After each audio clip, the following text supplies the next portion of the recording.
Go ahead and start our study session. It is 4:02 on Wednesday, August 26th.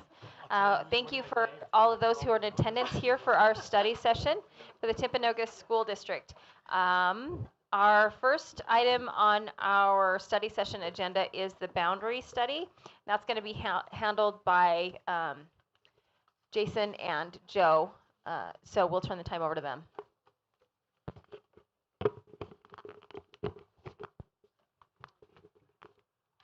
Okay, we have been engaged in this really since April in many ways, and we want to express gratitude to those who have served on boundary committees thus far.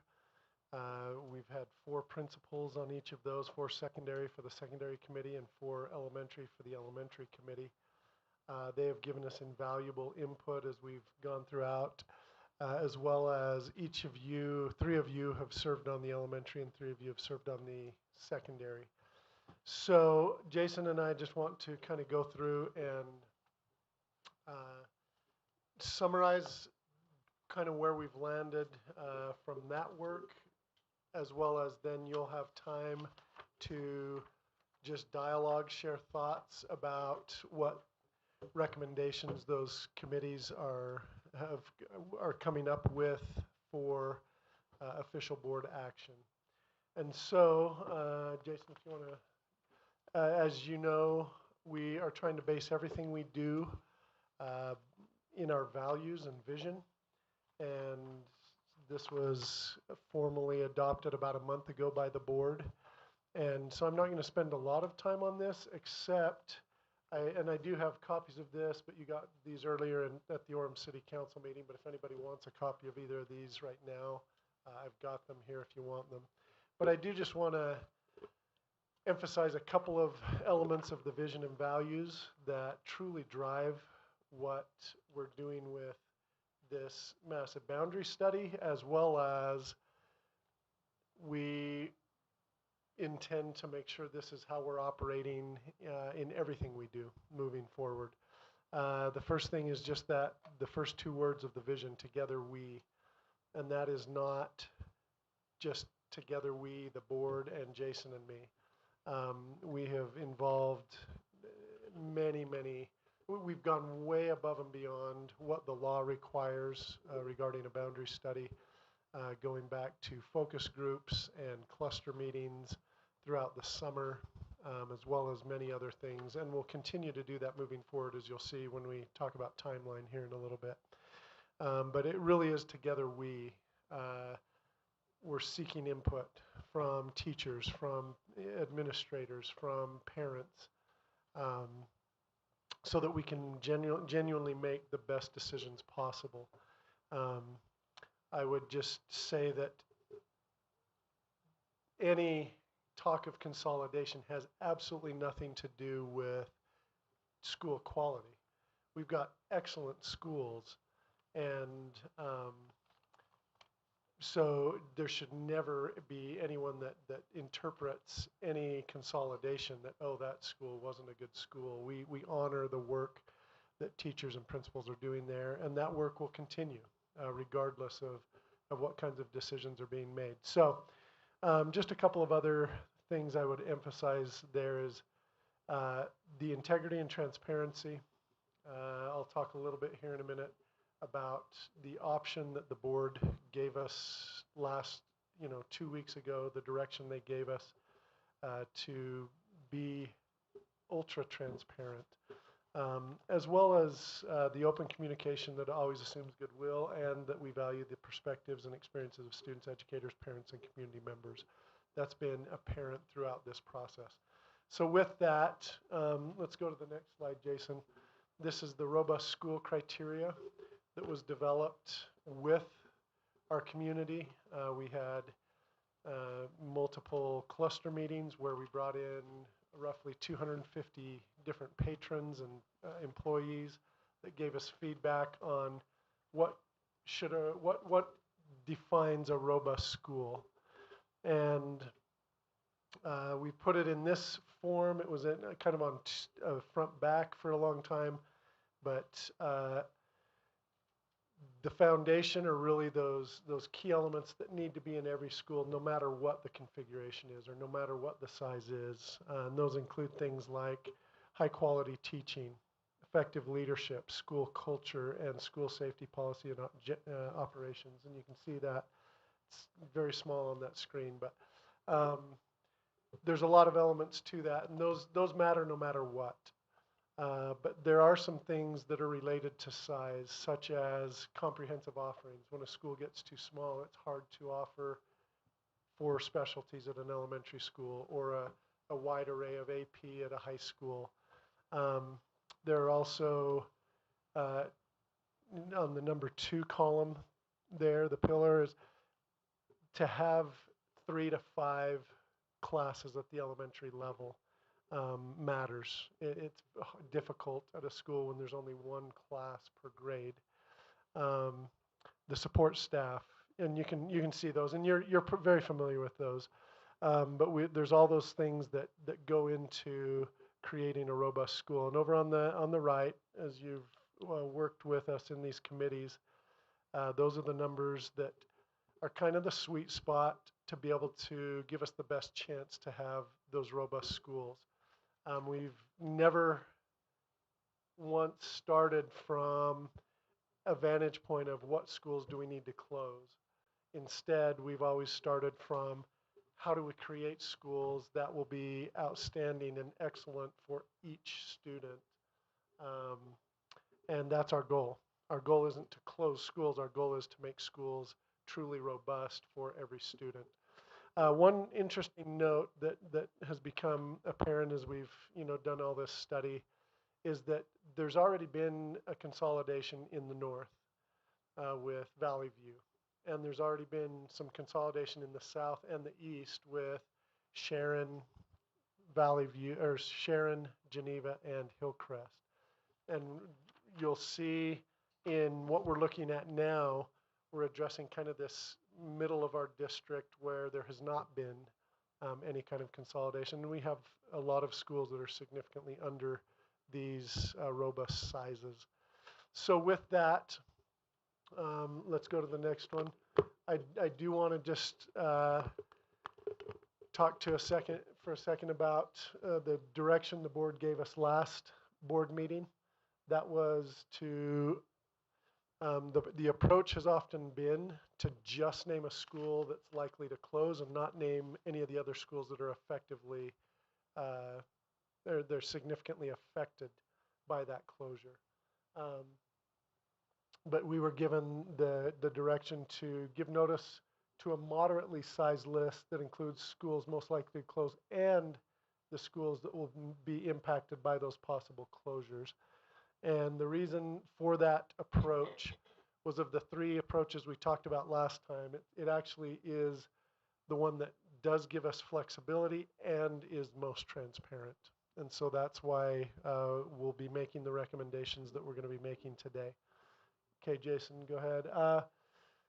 One thing that I was talking with one of our patrons this week, and she talked about the importance of notifying the schools that will be affected, not closing, but affected. And it is actually in the law. The state law says we have to notify those schools of these possible closures. But I think approach 2, as we talked about last time, actually even goes above and beyond that, because we would be notifying everyone anyway in this boundary study because of the reality that probably the vast majority are going to have some kind of at least tweak to their boundaries.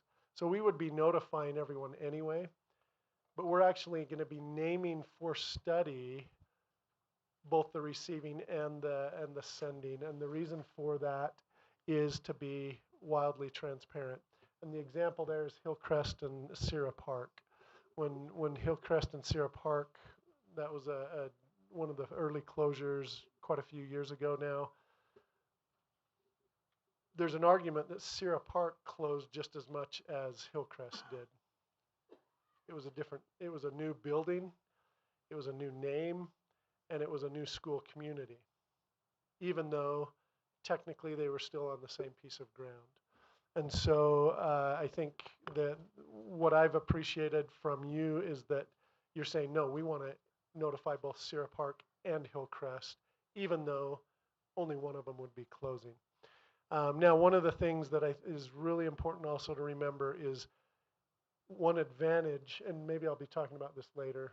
What's next, Jason? Okay, I'll mention this now. One advantage that we have of looking at this globally as a whole district, it's a little bit overwhelming because there's so many moving pieces. But one advantage of that is we can actually look at multiple possibilities rather than the idea of this school combines with this school. It's not going to be a 1-to-1 equals 2, and I'll talk briefly about that later, but I'll turn the time to Jason to kind of look at some of these numbers. Okay, so this slide here,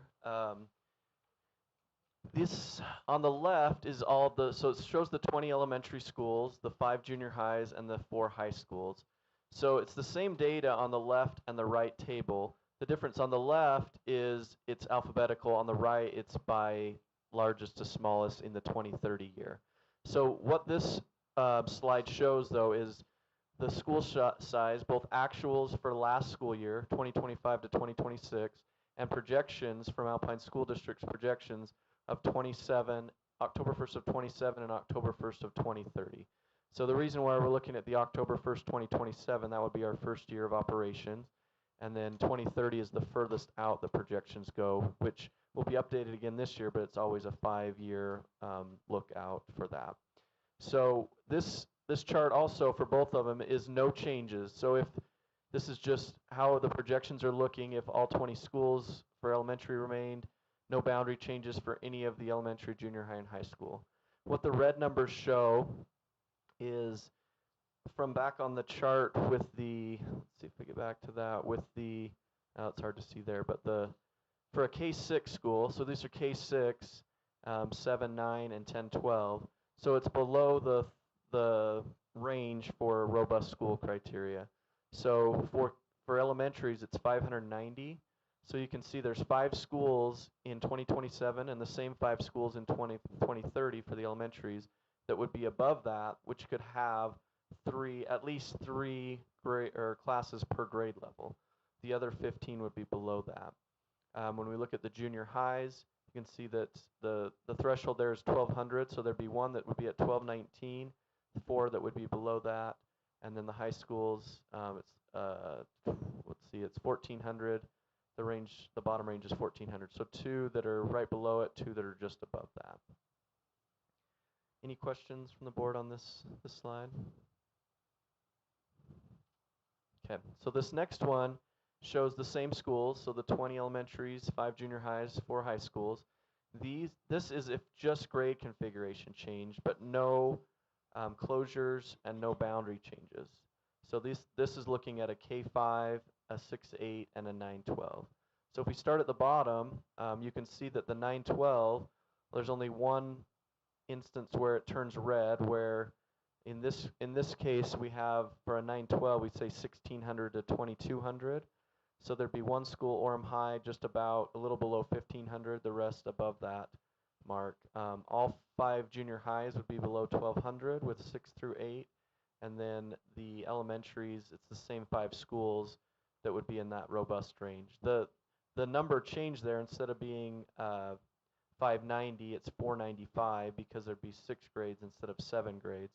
So you can see those numbers on that.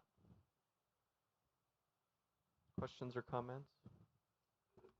I think it's nice to note that the threshold is changing with the change in the configuration. So it's not just, I don't think our intention is to change the configurations to fit more kids in our elementary. That actually gives our elementaries more breathing room with just the 6 grades in there, as opposed to having the 7 and getting them up there. Yeah, we talked about that. It's not, I don't think it's the goal of the committees to be able to fill every single classroom at every single school, because there needs to be room, school choice, to be able to use trust lands, TSSA money, other things, Title I, to be able to have one more class or to fund that out of school funds. Well, yeah, and to accommodate other programs, and also looking forward, we're looking to the future. If we do decide to pursue more of a pre-K option in our district, then that gives us that flexibility too. So it's not just, I just want to reiterate that we're not maximizing capacity at each of these schools. At each of these schools, there would still be quite a bit of wiggle room, I guess. Right. Well, depending on the campus. That gives us more choice for placing programs. We need extra classrooms to do that. Okay. So this slide says process on it, but I'm going to go off of the slides to show kind of the process. Let's see.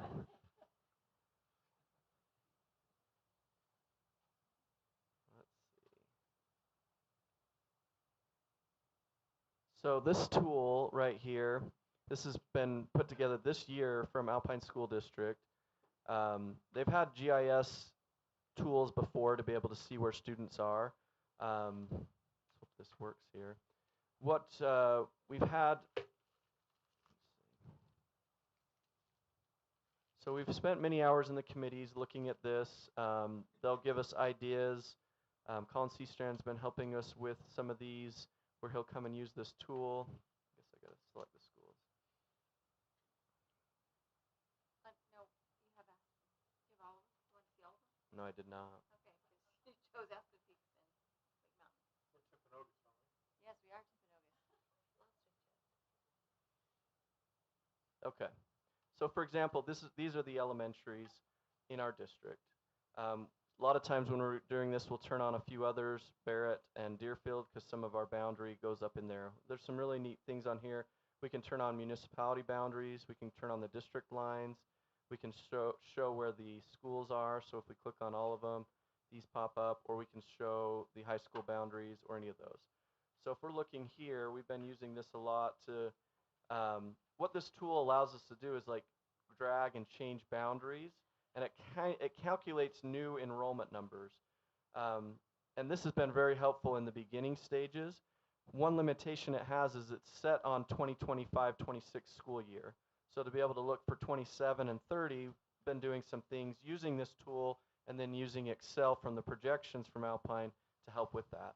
Also what this does, you can either lock the out of areas or unlock.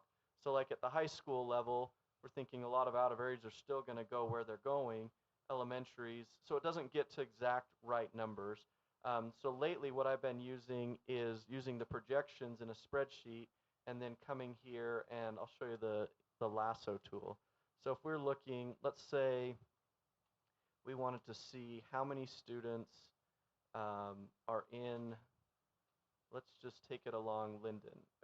Let's say the west side of, let's see, it's gonna let me click. Okay. So let's say we look at this part that's west of Linden in west of Geneva Road. If we were looking at this, right now that has two elementary boundaries. We can also get more of this area that's maybe in Barrett.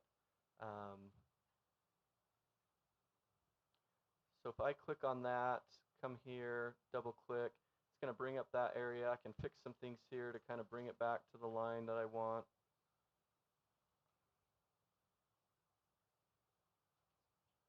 And then update the lasso. So what that's going to show me over here says there's 332 students that live in this area that I just lassoed. And it gives me the breakdown by grade. So there's about 25 on average per grade if you look down here. Kindergarten, first, second, third, but it also does it by school. So I can look here at Aspen.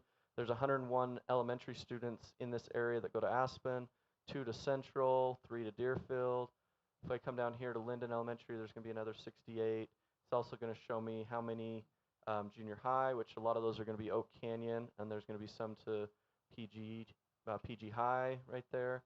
So it's going to give me that breakdown. So as we've been working on this, we can say, okay, as we move this boundary, you know, if this school is considered for closure and we're taking this part of their boundary to this school and this one to this school, it allows us to get a good estimate for what the projections would look like in 2027 and 2030. Hopefully that gives a little glimpse on how this tool helps Any questions? Anything you want me to lasso there for you? Anything else there? Thank you, Alpine. Yep. Yeah, it's been a great tool to be able to help us with this. I'm curious to see, would this be the appropriate time for me to ask my question? Yeah. Okay. So I'm just curious to look at, like, personally, our family was involved in the Valley View closure. So I was wondering if you could lasso the old Valley View boundary and see how many students. She's putting me on the spot, which is great. Okay, so let's look at it this way. Let's see. If I turn on the, still at Valley View, but if I turn on the middle school, no, yeah, the middle school boundary, it'll show the line because right here is where, well, right here is where Valley View, all of the Valley View area was boundary to Oak Canyon. And so when it merged with Central, that junior high boundary did not change. So we can't, even though the Valley View boundary is not currently on here, I can see it because it went right along here where the Linden, this part of Pleasant Grove goes to Linden Elementary currently. Linden Elementary comes across State Street like this. So this area right here, I don't know why it's cut off there, but there's no houses there. This is the old Valley View area. So yeah, we can come here and we're going to look at my lassoing skills because there's a little bit of movement here. So if we come here to here,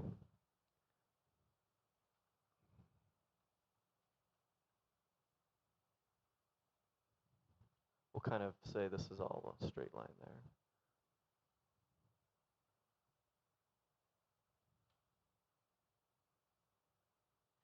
Okay. So now it's gonna, we can zoom out a little bit. We got everything there. We can correct it again if we want. Right here, pull some of this along the, okay, so we'll hit update lasso. And so this is showing that there are 703 students in that area, but that's K-12. So if we look here at Central, there's 249 K through 6. So sixth graders, there's 44. A few other elementaries that they're going to, but mainly to Central where they're boundary to now. So about K-5, about 200 students, K-6, 249. Okay, thank you.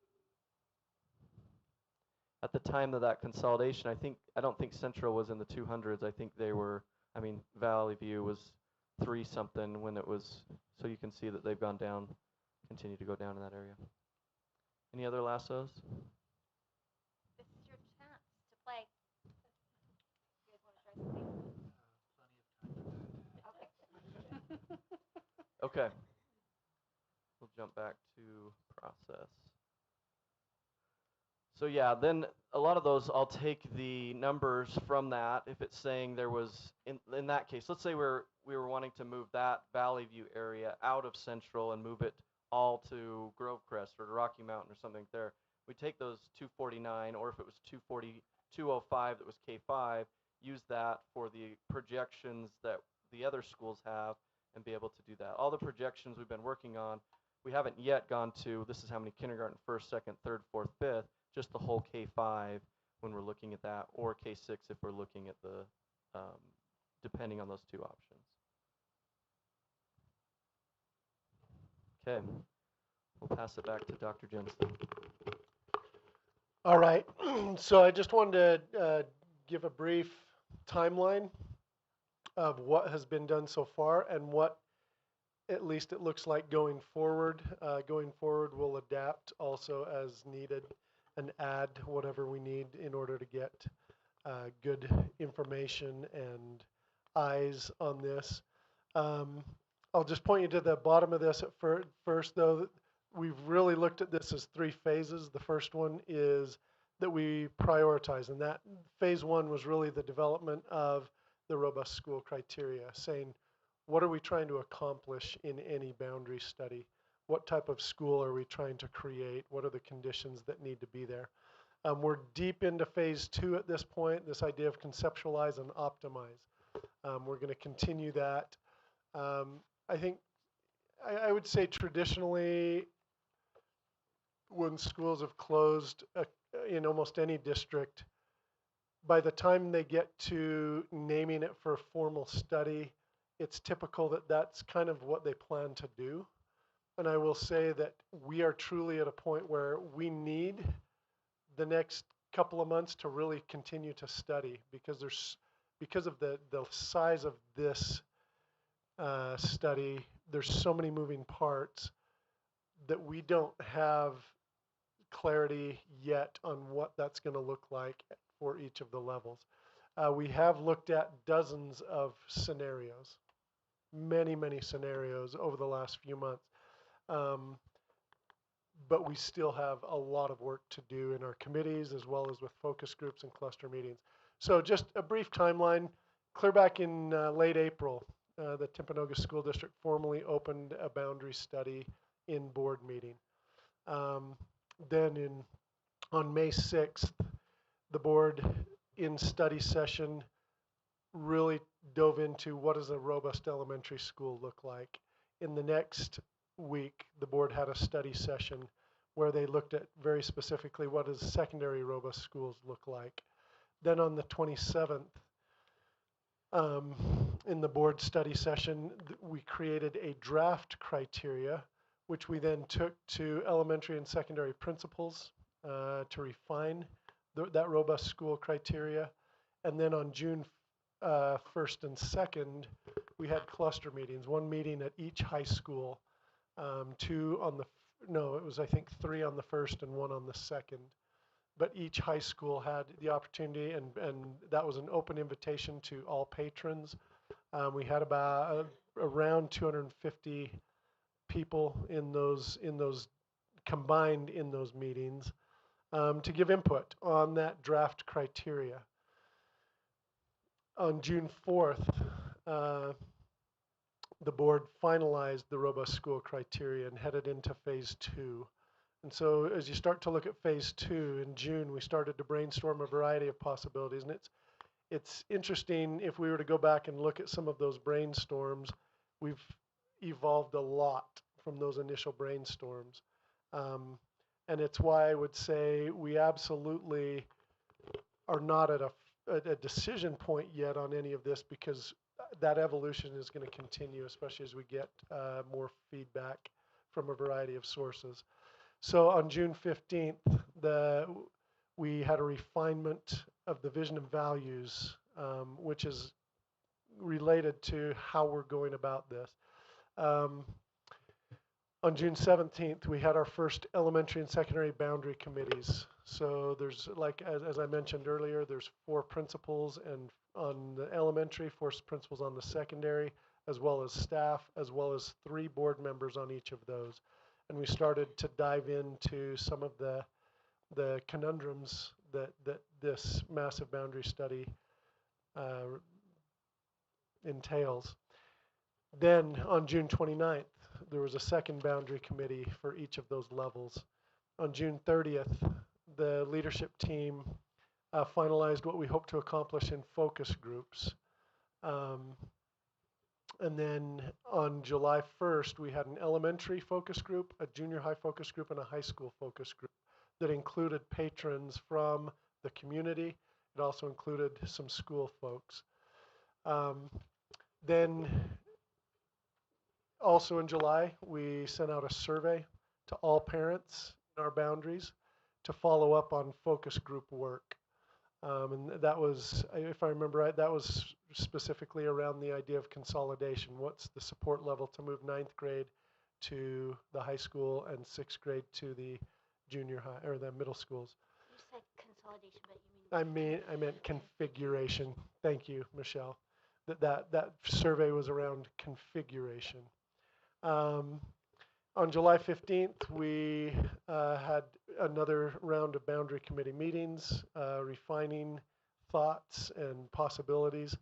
On July 15th, the board also took official action in a board meeting to open every school to for grade reconfiguration. And so one of the reasons we did that, initially we were going to try to do all of this in one action, and we decided it makes a lot more sense to divide these, because there really are 2 elements to this. There's the configuration and there's the consolidation. we decided to act earlier on this in large part so that we can notify schools earlier. The 90 days for configuration will be up in October, and it will allow the board to vote in October rather than December. And so that was an important element to break those into two and do the configuration earlier. All right, and then on July 27th, we actually added a specific DLI focus group because DLI has been maybe one of the harder conundrums to learn from, and we invited parents in from DLI schools, as well as parents who are in DLI schools that are not in DLI, and we learned a lot from that focus group. All right, like I said, we're in the middle of, we're deep into the phase 2 at this point of conceptualize and optimize. So moving forward, as we got into August, we're almost up to the present. More boundary committees on August 6th. On the 12th, the board study session reported on committee work, and that's where last time you decided on option 2. Option 1 was name every school, which gives us a lot of flexibility, but it really doesn't communicate well to parents what's really on or off the table. Option 2, which you decided on, was the moderate number of schools, those that really would be affected, either closing or absorbing. And then number 3 was just the minimum number, and we felt like that was not in the best interest of real transparency and communicating with our communities. So we've taken that, and then there was another boundary committee where we worked on recommendations based on the direction to go with option 2. So today, here we are in the present. This is the board study session right now. We're going to dialogue in committee work, or dialogue the committee work that has been done before a board vote tonight, and finalize study options. And then tonight, there will be official board action. From now till December, we'll do continued work of boundary committees. The makeup of that is going to change some. We've had representative principals. Moving forward, we intend to involve the principals whose schools will be named in the boundary study from here on out. On September 9th, we have scheduled the formal hearings that meet the requirements for the law for the reconfiguration part of our study. Okay, so that's in the next board meeting will be those official hearings. And I do want to point out here that when you look at what's required by the law, everything I've talked about so far, only about 3 of those things are required by the law. That one of the things I've appreciated about our board is they've given us instruction to go way above and beyond that, to be transparent, so I appreciate that you've taken that direction, because about 85% of what we're doing is not required by the law, but it is true to our community about being transparent, and it helps us be true to our values. So on September 14th, there will be focus groups for grade reconfiguration transition considerations. So we're going to bring in patrons and school folks to start really looking at how do we, assuming the board chooses to change configurations, how do we really do that effectively? How do we bring together SCCs and PTSAs from 2 or more communities, depending on any changes that are made? And how do we make sure that the experience of an 8th grader who will be in high school in the following year, if 9th grade goes to the high school, how do we make sure that student belongs, right, and can thrive? Because it's going to be a little strange to send 8th and 9th graders to the high school for 1 year. Same with 5th and 6th graders to the middle school. And so we'll start those conversations in those focus groups. The next September 15th and 16th, we have scheduled cluster meetings at each high school again, for public input so that we can get more eyes on that idea of reconfiguration. So 14th, 15th, 16th of September, that the focus of that will be the reconfiguration. Then on October 5th, we've got focus groups for the consolidation part of that. And then on October 7th, 21st. Can you repeat what you just said for the consolidation part of our boundary study? Because there's the two major parts. So we've got focus groups and cluster meetings for reconfiguration specifically. How far apart are they again? About a month. Okay, that's what I Yeah. hear exactly. Yeah. And some of that is governed by, we can't do those until after, is it 30 days, Jason? Once we open a formal study, you know, it has to be, yeah. So that's for the hearings. On October 7th, we'll have scheduled, we have to have a hearing specifically for each school that has been, that is named formally. And so we'll split those between the board meetings on October 7th and October 21st. And I just realized I did not change that date when I copied and pasted it. That one should say November 4th. So that's right. That's the action. Oh, yeah. You're right. So on October 21st, we plan that the board would actually vote to take the action for reconfiguration of grades. Then on November 4th, we would finish those formal hearings for consolidation. Then really from now until November, we will look at additional surveys. The surveys have been very helpful for us, and we're going to continue to give parents an option to weigh in on different parts of this, but input groups, et cetera, as we deem necessary to seek the input to make the best decisions possible as we get there.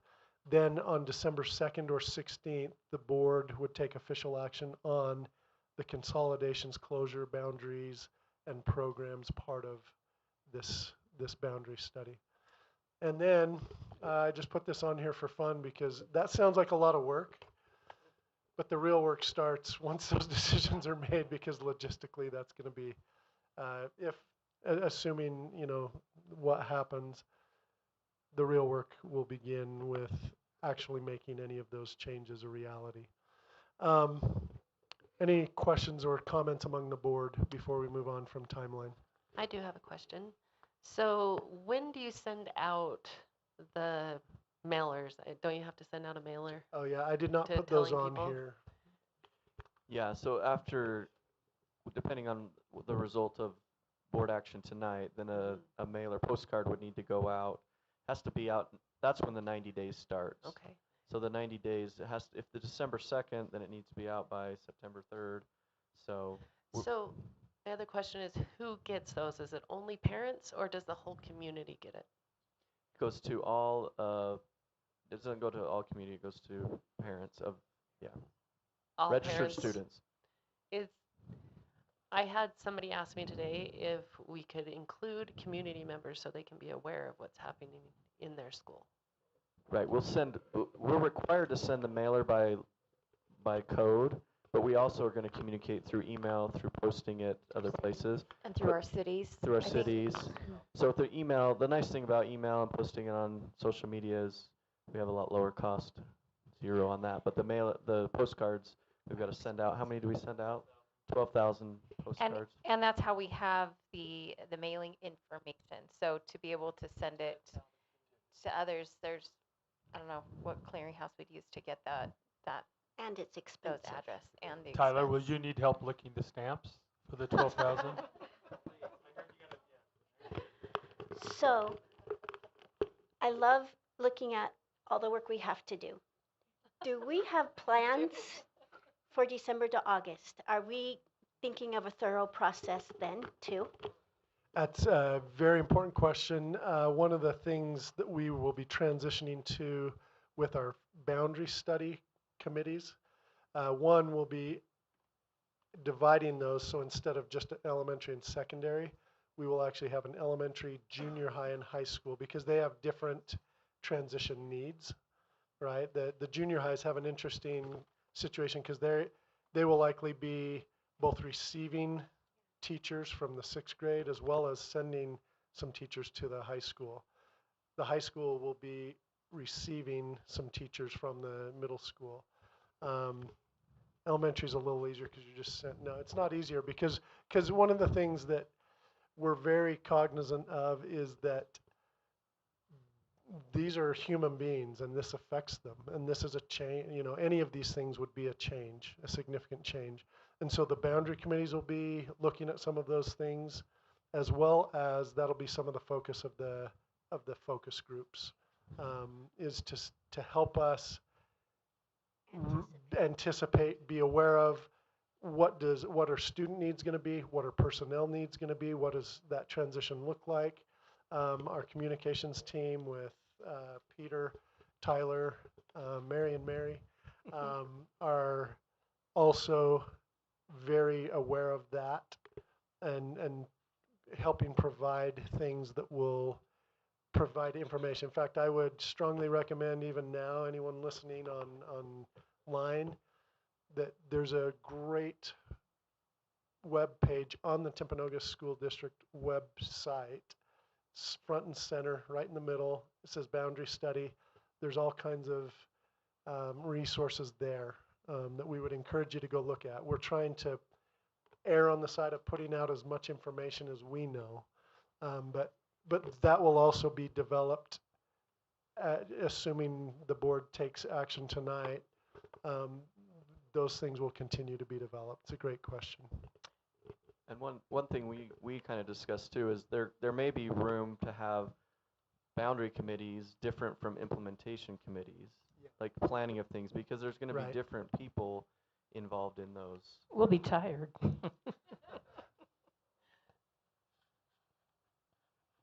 Yeah, as I listen to all those different vertical things that we're doing, what I was trying to listen for, and I'm not sure I heard or didn't hear, are we going to be holding some type of focus group / open house, whatever you want to call it, at each of the 15 schools, or are we doing it at the high schools, or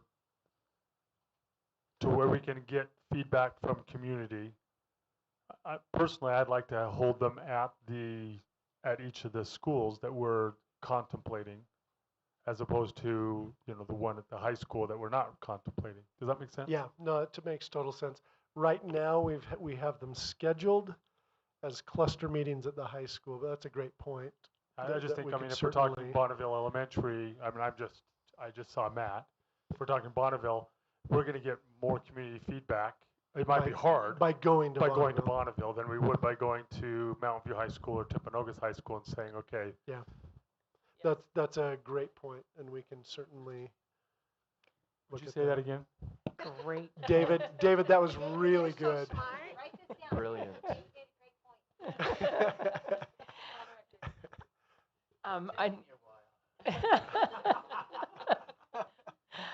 I just wanted to mention, we did mention DLI, but we didn't mention when we're going to announce where programs are located, which we anticipate will include DLI programs, as well as we're planning on a gifted and talented school and special education facilities and classrooms.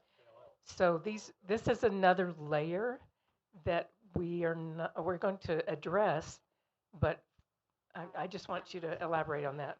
No, it's another very important point, because if you look at if you've seen the board agenda, but on the board agenda it lists the schools that we're recommending for official study, and for any school with a formal program like ALL or DLI, it also lists that program, because with all the moving parts, there could be some movement of those programs depending on what ends up happening. They could also stay where they are, right? But we don't know that yet. And so in order to have the flexibility to make those decisions as we do the study, those are all listed. And then the schools that have those programs but will not be listed, those programs at those schools are listed as well on the on the board agenda, because that's what we would recommend, is just to give us the flexibility to be able to say where those end up being. So Joe, just to clarify, my understanding is that when we make our decision and make our vote in December around the school closures and consolidations, at that point in time, we will also be naming and articulating where all of these programs are, where all the special ed units and special life skills classes are, where the ALL programs are, where the DLI programs are. Am I understanding that correctly? So the DLI and ALL are considered a program that's the same as a school movement or closure. Does that make sense? I do. So yes, it does. But I'm saying we're special naming ed, that by yes. December. Is that right? So yes, so by law we have to name that. We have to vote on that before December 30th or 31st. Is that right, Jason? For any closures. For any yes. closure. What about movement? Yeah, well, so if you were to open a new program somewhere, I mean, you'd have to say this school is no longer having this. That would need to be done before December 31st. Figuring out where you were going to move it, you'd have more time to be able to do it. Probably the 30 days. Like on closures right We gotta now. decide before. Yeah, So- but at the same time as So moving is considered a closure yes, for that school that's for losing that school it. that's losing it. But not, yeah, So we need to know. Yeah. We need we to know need by to know. December 2nd. yes. That's got to be part of our conversation like in yours- the next 3 months. But the special ed programs do not fit into that same thing. Yeah, but it and would be I'm good just to- going to say I don't care. Because I don't care that the law says they don't fit in. We still have to decide where are Yes. these Right. where are these programs going to, where are these units going to be homed? Where are these life skills classes going to be? I mean, right now, ASD has life skill classes that encompass K6 or 1-6. That's unacceptable. That's a space issue. That's a housing issue. I'm saying we need to do that. Yeah. Well, Right? families need to know. We need to know, and that's got to be part of our conversation as we are making these decisions about boundaries, which is one of the reasons why we're not trying to max out these. And- Our goal isn't to max out space within each school. We need some space in those schools for these additional needs and programs, right? And the numbers we are looking at, that we'll look at today too, include any of the students that are in those units. Right. So they're not an addition to that, they're part of that, but there could be some movement of those. Movement around. Yes. Right. And so Because going on this, the grade configuration study, we're doing, we don't feel that really by code needs to, but we're following the 90 days anyways. And so the 90 days is for any school closures. If it's a boundary, if it was just a boundary change, in a future year, if there was a school that, two schools, one was larger than the other and it was just fixing a boundary, that's 30 days for that, and it could happen anytime. It doesn't have to happen before December 31st. So, but we're following, with all of this, we're just going the full 90 days for considering of closures and rebounding schools, all in the same 90 days. The grade configuration just 90 days also, but started 6 weeks earlier. I feel like I'm mostly getting a grasp on this, but Hiram, is there anything we've misled here? I don't want to accidentally mislead anyone. Is there anything you would add to what we've said regarding, the kind of the legal elements of targets we have to hit? Thank you. No, I would endorse all of this, and I would especially go back to your comment at the beginning of this discussion. I think a lot of this is above and beyond. This is transparency well beyond what statute requires, and I think that's just a reflection of the approach that the board wants to take and the values that Timpanogos has articulated. Okay, thank you. And Sterling, I've heard multiple board members express the same concern that we absolutely make special ed a priority, not an afterthought. That it has every much as much importance and focus as DLI or ALL or anything else. So I think we can absolutely do that. Okay, any other questions or comments before we move on Move on to what? Move on to what? to the next slide? Nope. Okay. Jason, if you want to, okay. So one of the things we asked in our boundary committee, this last one this week, Monday, was regarding implementation. The board would be making decisions in December. Would there be any value, or would it be good in any way to wait for implementation on any of these things until 2028 rather than 2027? In the committees, and any of you can talk to that if you want, but in the committees, there seemed to be no appetite for that.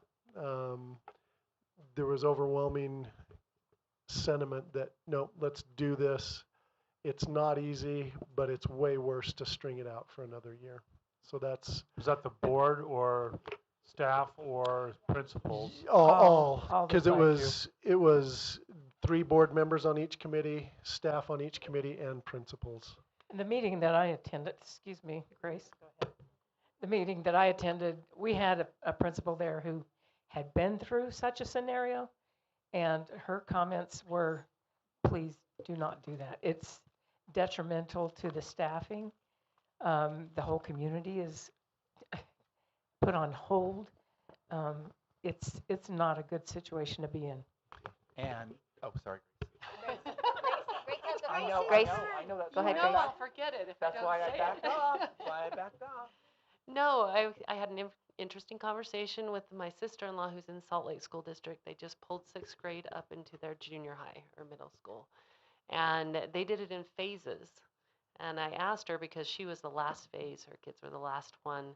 Phases by like school? Yeah, like, by so this schools. school goes, So her okay. school was one of the last one to get pulled up into 6th grade, into the junior high. And I asked her, oh, was it helpful that you had a couple of years? And she said no.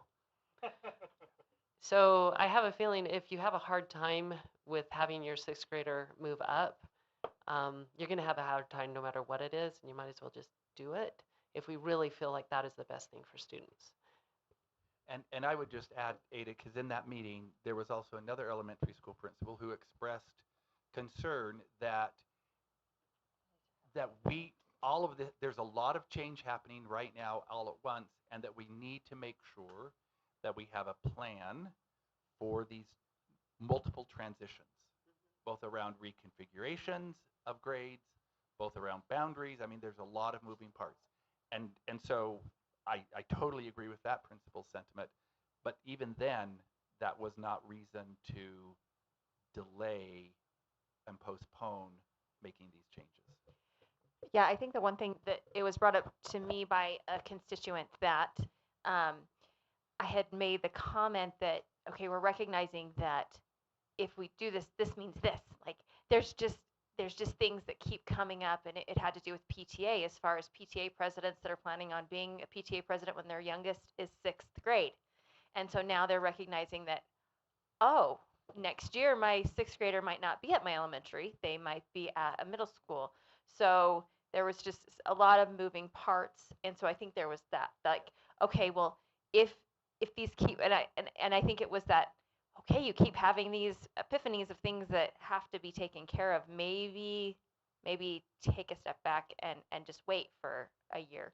And so that's why I posed that question to the secondary committee that I was in, but there was overwhelming support to let's just get it done, get started. And there's going to be, I mean, I don't anticipate this is going to be perfect either. I mean, I anticipate our secondary, especially our middle schools, are going to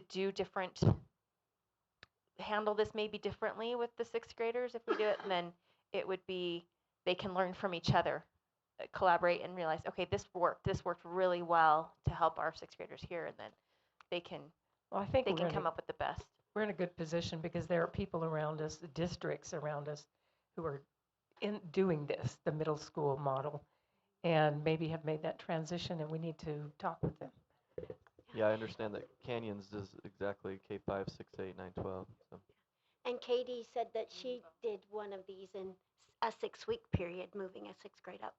You know, we don't want to do it in 6 weeks, but it's doable, and I think we'll do some of this same work, just like we went back to, December is when the real work starts. Um, Same process involving so many different groups, and especially our teachers who are getting the shift if we choose to make grade reconfigurations. Well, I do really feel that we have the right people. We've got the people at the district. I think our principals, we have the right principals to do this now. So Can I just add that we do have a desire to take care of our employees in this process? It's Absolutely.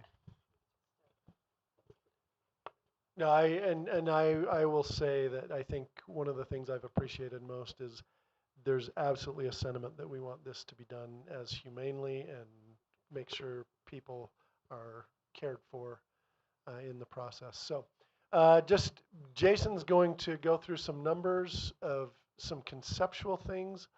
I've already talked about most of these things, but we really will be using the next 60 days especially to truly study what the best options are. When there's this many moving parts, the number of possible scenarios actually are almost infinite. I mean, there's so many things that could happen.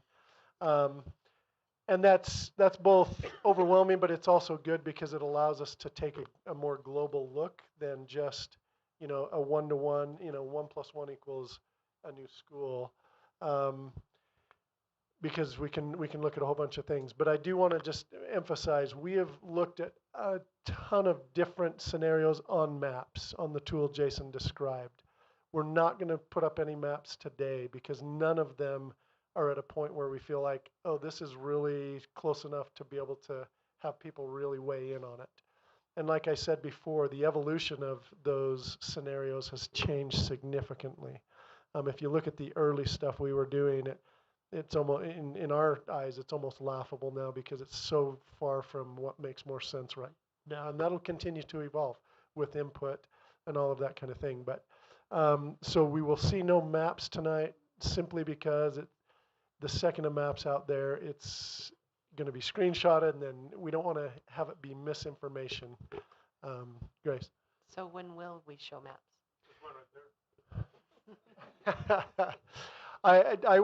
I don't know that we know exactly yet. I think there will probably be maps in study sessions moving forward. Do we know exactly what we want?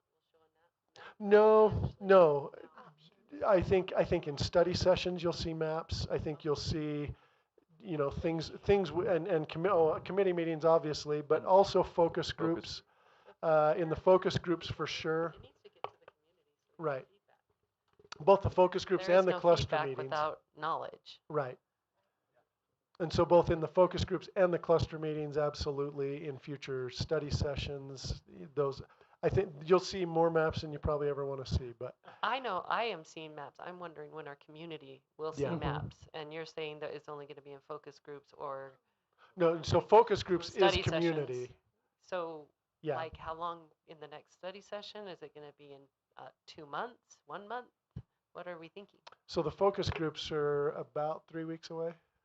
No, that's going to be for well, When do you want them, Grace? I mean, they're not ready today, apparently, but when do you want them? Because I think we're the board and we can tell them when we want them. I think the sooner the better for people to get their mind wrapped around the possibilities. I actually think we have a very intelligent community who will Yeah. give us good feedback, I agree. and I'm not afraid of them knowing what we've been discussing. Yeah, my only caveat to that would be, do not put options out that we can't live with. If we're going to put options out, they need to be real options and not, here's a crazy option that nobody's ever going to do, and yeah. Okay, just to push back a little bit on that, but if you never show those options that we'd never do, then no one will know that we've actually looked at all kinds of different things, and they'll think it's predetermined. And That's all we're how do gonna we do. how do we calibrate what is not an option? I mean, why is that crazy Yeah. in comparison to this? So sometimes Yeah. it is nice to show this consideration, and in applying our criteria, it seems like this one seems the most reasonable against these other options here. Okay. Yeah, I think I want it not to get hysterical, I guess. I don't want people to get, Why would they put that option forward? yeah. There's a balance there, is what I'm saying. But I think we both, I think we need to push each other both ways. Do you know what I'm saying? Like, I'm not saying no, I'm saying, okay, push me, and I will push back a little, and we're gonna come to a good time frame. I think today probably isn't, we're doing a lot today, and so, but I think you're right in that we need to start getting feedback. And like you said, we can't get feedback if people don't have the right information. We talked about possibly the next study session being able to just do some of those study sessions.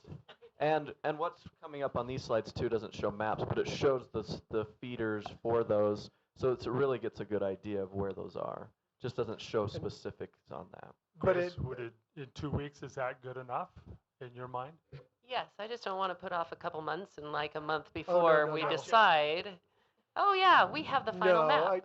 we certainly, and I think it's a really important point. And I think there is a balance between, I have no problem showing someone all the different thinking that's gone into this because it's been fascinating to see different options, right? But there are some options that definitely make more sense than others. But I think there's value in people seeing, yeah, we have thought of that or have thought of that. Just putting it out there. If we are putting the schools and the possible feeders into them, we're going to get people who are very intelligent making their own maps and putting them out. So which might be nice. That might be good. And we already have that from what we've seen. Okay, let's jump into this and then we'll make final recommendations from the committee work. So some preliminary boundary options. So everything we're going to share here is where we're studying right now is the K5, 6, 8, 9, 12. We've studied other ones too, but that feels like kind of the direction we've been receiving from the board. So let's see. There's a lot to this. Right now we have, what we're trying to get to is as pure a feeder system as we can get. So there's a secondary option A and a secondary option B. So with A, it's a pure feeder, so the middle and the high schools are the same. The secondary A option, in general, is very minor high school boundary changes. So just a few here. There's a slight change between Orem and Timpanogos, none at Mountain View, slight change in the Linden area between PG and Linden. So this secondary A puts the junior highs, Orem Junior and Oak Canyon, in the same feeder system, both in the Timpanogos boundary, which they currently are right now. Well, Oak Canyon's close to it. I guess they're in PGs. But looking at that, so you would decide, okay, if we're going to close one junior high in secondary option A, it's saying, is it Orem Junior or is it Oak Canyon? And then just how we've numbered these, there's an option, it uses the same secondary maps for the junior high and high schools. So A4 is map or option A and then 4 elementary closures. A5 is the same secondary map with 5 elementary closures, and then A6 would be one with 6 elementary closures. So you can see those there. Again, the emphasis there on when it says Linden or Rocky Mountain, those two and what we're currently looking at would be in the same elementary boundary, and so it's deciding which one consolidates into the other. But in most cases, it's not where you take these two schools and their exact boundaries and become one. Because we're working with looking at the options to have pure feeders in the junior high and the high school boundaries and to clean up those lines, there's somewhere a current boundary of a school may go to 2 different schools that makes the most sense for the feeder system going forward.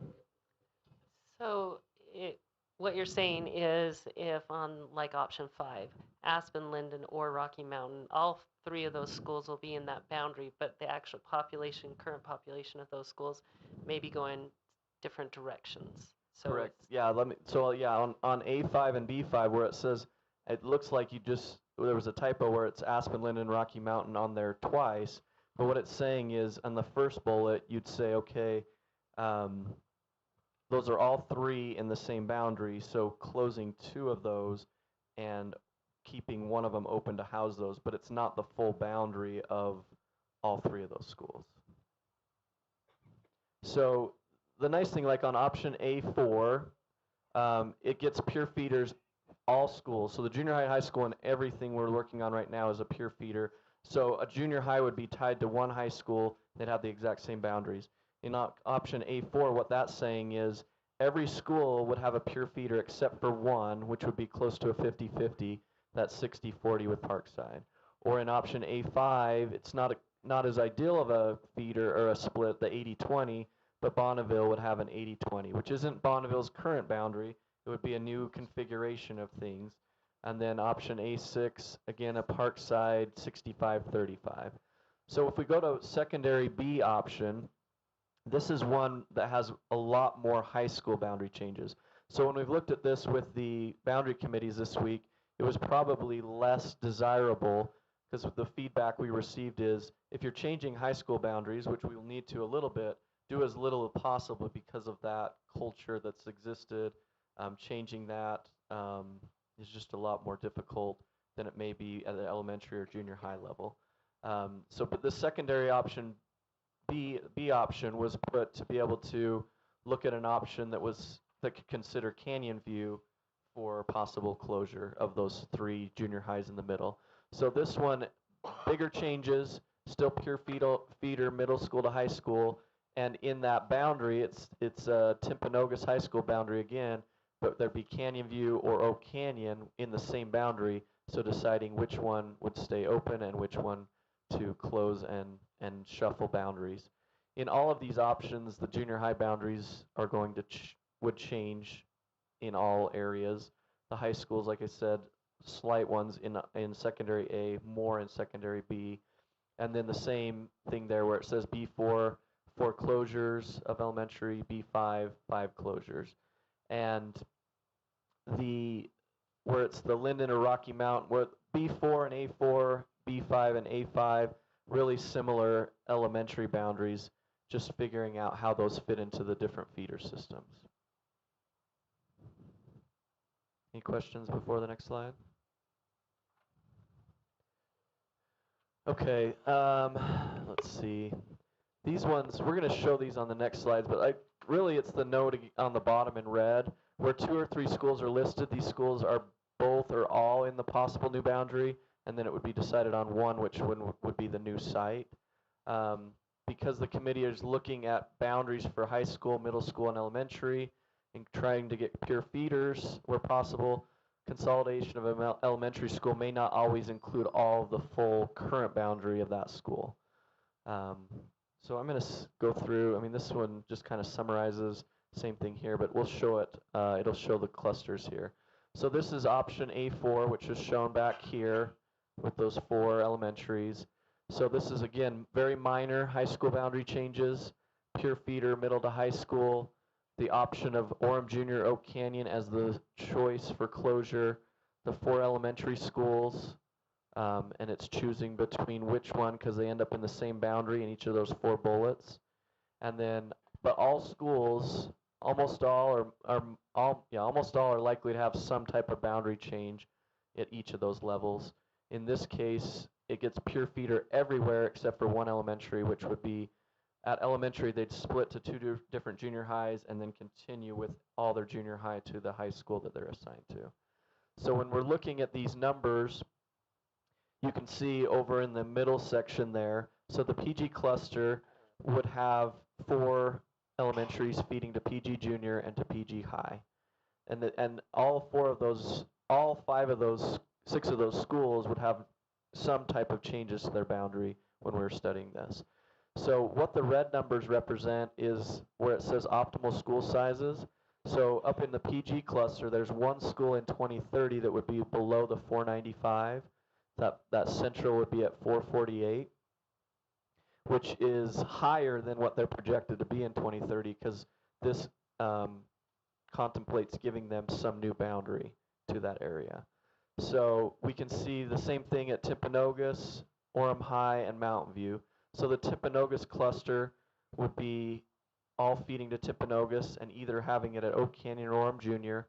And then you'd have Northridge Windsor, which again isn't just taking all of Northridge and Windsor and putting them together, but the new boundary that this one considers is both schools are in there, deciding where that would be the best spot. Same with Aspen, Bonneville, Linden, Rocky Mountain, and part of Parkside. You can see in that feeder system there's 3 elementary schools in 2030 that would be below the optimal ones. And then Orem High would feed to Canyon View, or Canyon View would feed to Orem High and would have a Foothill Orchard merger, not 100% of both schools, Cascade and Centennial, with Centennial being below the 495 in both those years, 2027 and 2030. And then the Mount View cluster having Lake Ridge as the feeder junior high or middle school, with Cherry Hill, Westmore, Orem, Trailside, Vineyard, and part of Parkside, with some smaller schools there that are below. So if we look at the summary over on the top right, option A4 in 2027 has 4 schools.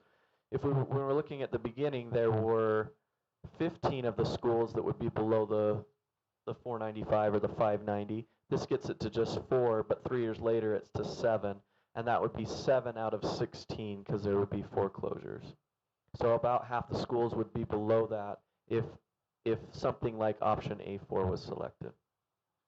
So Jason, this is kind of the data that informs us that sometimes that we might need to consider more than 4 closures, correct? Right, that's why, this shows 4, and there's the option there, but that will show some with 5 and with 6, and then the option B will show also, like I said, in the committee meetings, the B options were a little less desirable because of the major changes in the high school, and we'll show the clusters for that too.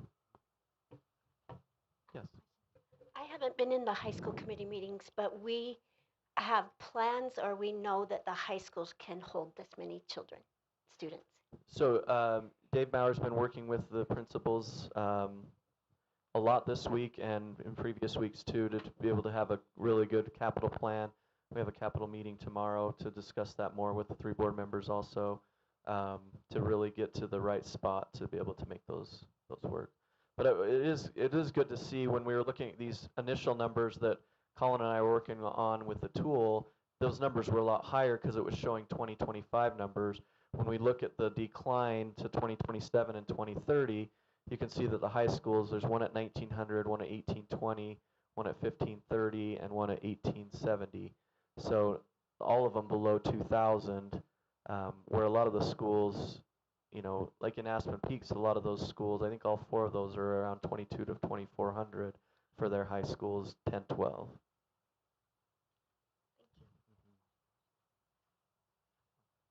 Anything else? Okay.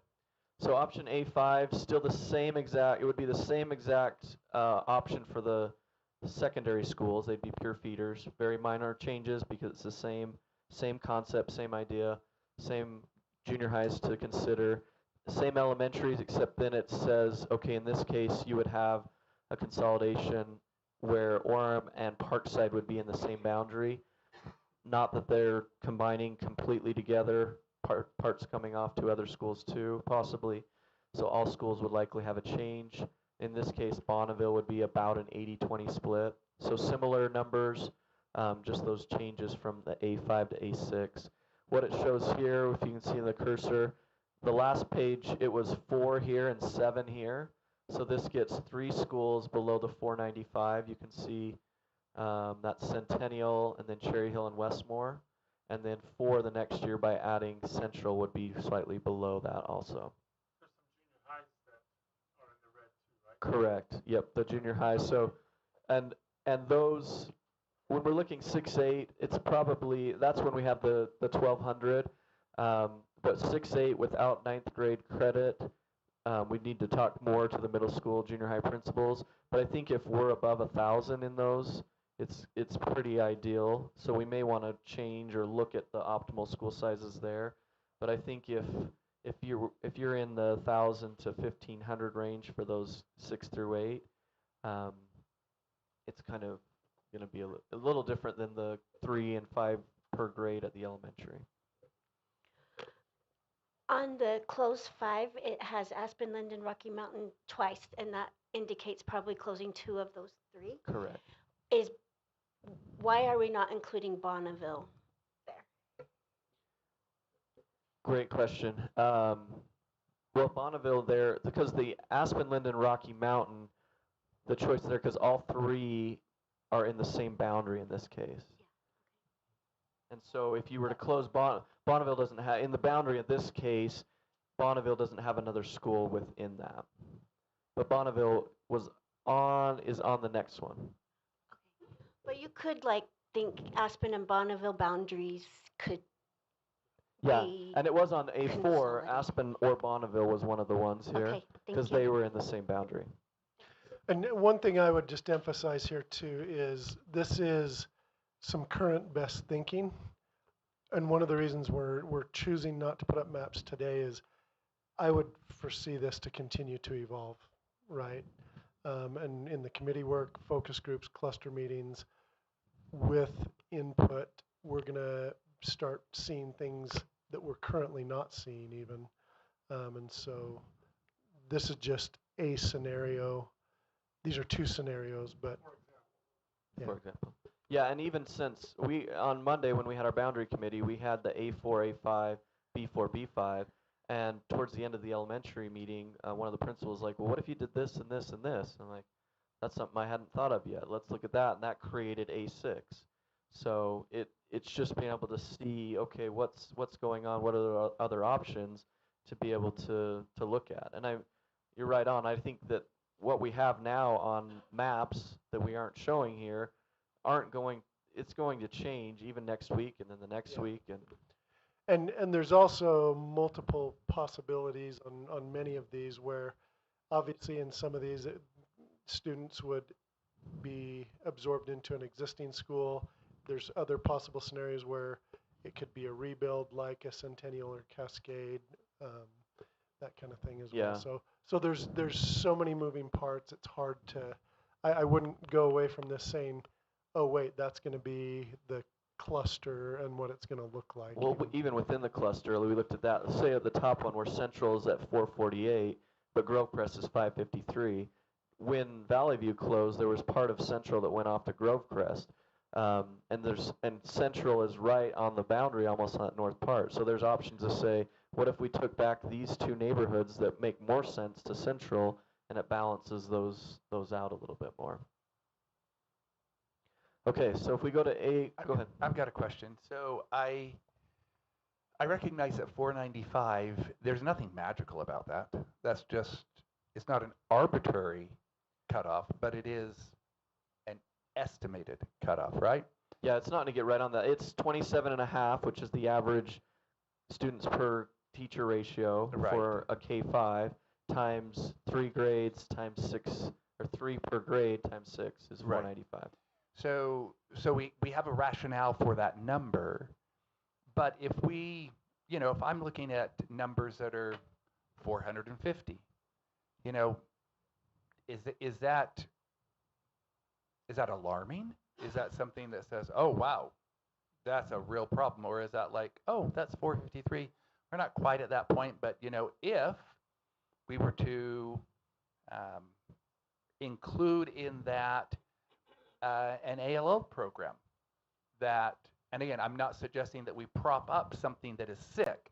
453 is not really sick, it's just not yet quite at this optimal size. But if we put an ALL program there that then gave them 3 additional classes, then we're above our 495 threshold and everyone's happy. Yeah, and it depends on the school, because you may have higher enrollment in the upper grades where you have the 3 in 4th, 5th, or 3rd, 4th, 5th, and your lower ones are only at 2.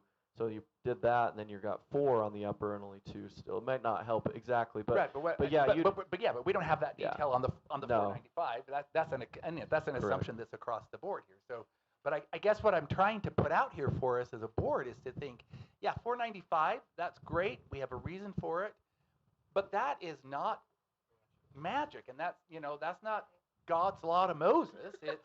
It's like, okay, there it is. But if we're in that ballpark, I'm just trying to understand how alarmed should I be, and at what point are we far enough away from that 495 that I'm thinking, that's a problem.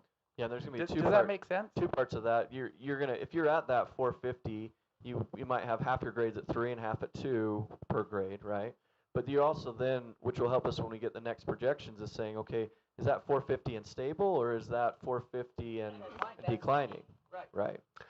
And Sterling, I think one of the things that you're touching on here is right now with this is very much a numbers look. And we have to balance that with a nuanced, this school is built actually smaller and actually can't handle 750, but it can handle 650. Does that make sense? And so I think that's why this is very much a numbers look, just to give you a lay of the land. But then that's where all of the focus groups, cluster meetings, all of those types of things come in to say, okay, well, what other nuanced information is going to help make the best decisions long term? Okay, well, I'm going to go to A6. So the difference here, it's the same as A5, except for it has, instead of Orem, A6, instead of Orem Elementary or Parkside, it just has Orem Elementary and Bonneville. These would be the clusters there. The difference here is it gets these to 1 and 3 when we're looking at those. So there'd still be Centennial and then Central and Parkside in this case. But what it also does is you aren't able to help. In all the other scenarios, Trailside, there was a piece coming off there. Keeps Trailside very big, Westmore very big, and Vineyard very big. So this may not be a optimal thing, but it's something that we've studied and important to show. So on the B options, we just have the B4 and B5. Again, it's substantial high school boundary changes. So you look here, it's still a pure feeder. It allows either Canyon View or Oak Canyon to be the one chosen to be consolidated to other schools. The 4 schools here are the same as A4. When we're looking at this one, you can see the PG cluster is exactly the same. There's not change there. But the Timpanogos one, what this does is it has the Foothill Orchard in that one, Linden Rocky Mountain, but does not have kind of that Bonneville area, just a little bit there. Orem High would pick up the Cherry Hill Westmore area and have Lakeridge as its feeder for the high school. So this is the big change, is because this allows Canyon View to be an option for closure, but it puts Orem High and Lakeridge together. And then for Timpanogos, it's either Oak Canyon or Canyon View. PG is still PG Junior, and then with Mountain View, it becomes Orem Junior instead of Lakeridge in the other option. So the 4 and 7 over here is the same because it's the same schools for the 4 here. So these numbers, there's just some movement within the clusters, and you'd have 3 different elementaries that have a split, but then it's pure feeder for the junior high to high school. B5 is again the option B here with the substantial high school boundaries is not very favorable. But if this were to be pursued more, B5 is probably a little better than B4 because it only has 1 split, and it's a 50-50 here with Cascade. But this again is the same thing with Timpanogos receiving Oak Canyon or Canyon View as its boundary, and then Lakeridge and Orem High paired together, Mountain View and Orem Junior. What this one, when we discussed this in committee on Monday, was it really changes the socioeconomic for Timpanogos way higher, picking up more of the bench and the canyon and losing some of the west side of State Street, and then Orem and Mountain View kind of going down a little bit socioeconomic areas. PG would stay the same in all these options. I want to be on the record. I don't like B. I just want to say the perk for me about B is it has all my favorite schools going to Orem. That's what my kids are doing right now. I'm with Grace on that one. That's the only thing that recommends it. Other than that, I think, however, Mountain View fans would probably rebel. Okay. And Orem fans. And Timpanogos. Just a question. were schools in the northern, like PG area, ever considered for the number 6 school? I I remember that was thrown out as a There was some talk of potential. including Central because Okay. its numbers do decline quite a bit. But we decided that we could do some boundary changes to adjust their enrollment numbers. And talking to Mike Larson, he said some of those boundary changes really made a lot of sense as far as where Central's located. So maybe some boundary changes, but not closure. Right. Correct. Yeah, and that is where our space center is located. So And kind that's of the a, same for Westmore and Cherry Hill too. And one of the reasons to share these types of scenarios is to just emphasize we're looking at so many options. With all the moving parts, there are so many things that could be done. And that none of these are in, like, this is still wet concrete for sure. This is not settled yet. So This is the last slide, and what we could probably do for time's sake is we'll go through this real quick, but the discussion of this, I would think we could do during the regular board meeting to be able to, during the action items, to kind of discuss this. But the first thing there, it says schools to study for closure because they will be highly impacted, either closing or absorbing. So there's the 3 junior highs to consider, Canyon View, Oak Canyon, Orem Junior, to possibly close 1. Elementary schools, 10 that are listed on the agenda with those same 3 junior highs to study further to possibly close the 4 to 6, maybe 4 to 5. Those programs are listed by them, so if any of those schools are the ones to be closed, we also need to name their programs. So like that's why Orchard, Rocky Mountain, Orem, they have those listed there because the study have to have those. The bottom left corner is other schools to not necessarily study for closure, but to do a full study of the DLI program, ALL, just gives the flexibility if there's any movement there. So Cascade and Cherry Hill to be able to study that. And then the right section is to study boundary changes, and all 29 schools are listed there. The 2 special schools are not listed with T-Tech and Silver Peak because they encompass the boundary of our whole school district.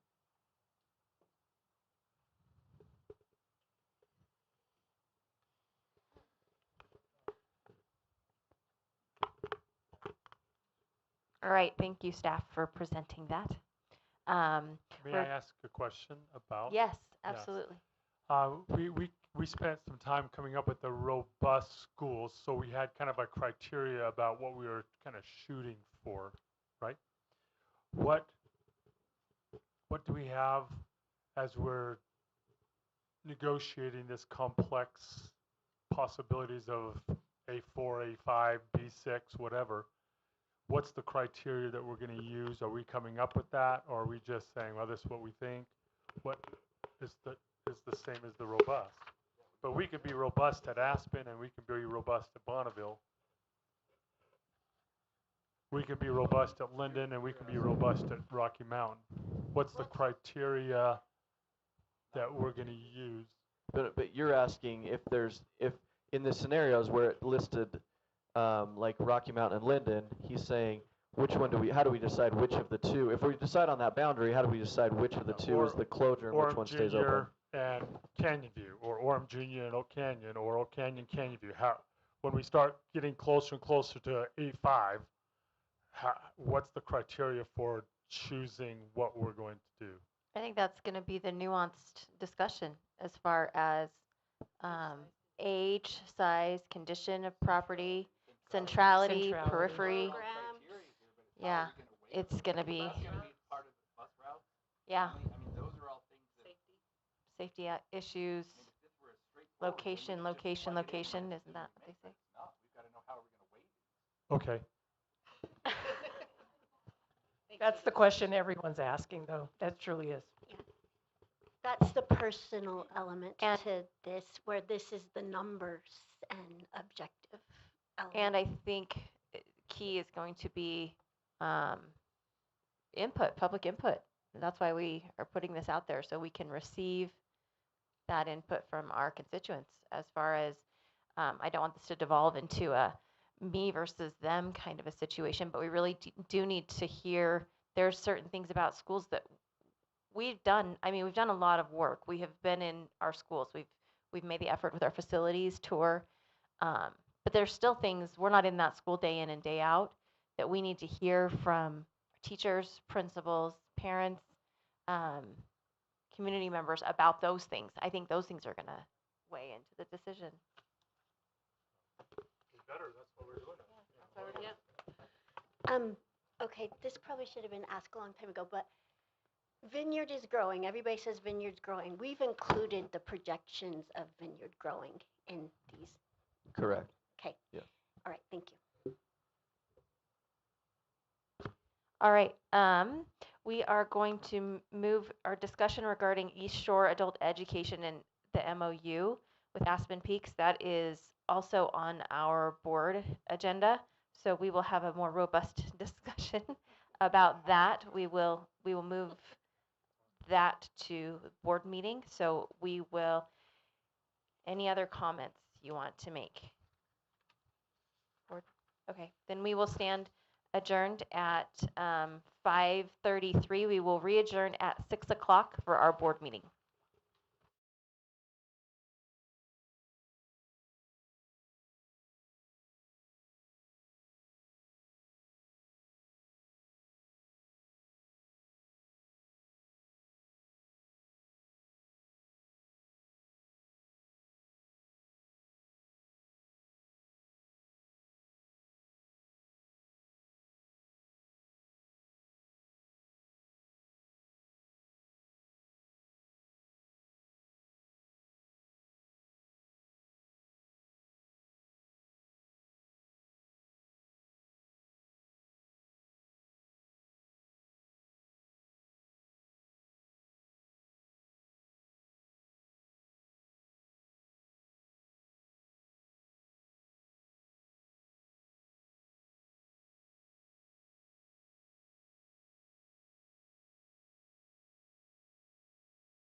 starting our meeting at 6:03 p.m.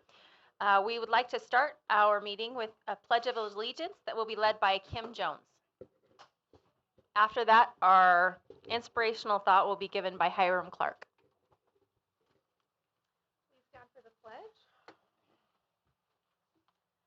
I pledge allegiance to the flag of the United States of America and to the republic for which it stands, one nation, under God, indivisible, with liberty and justice for all.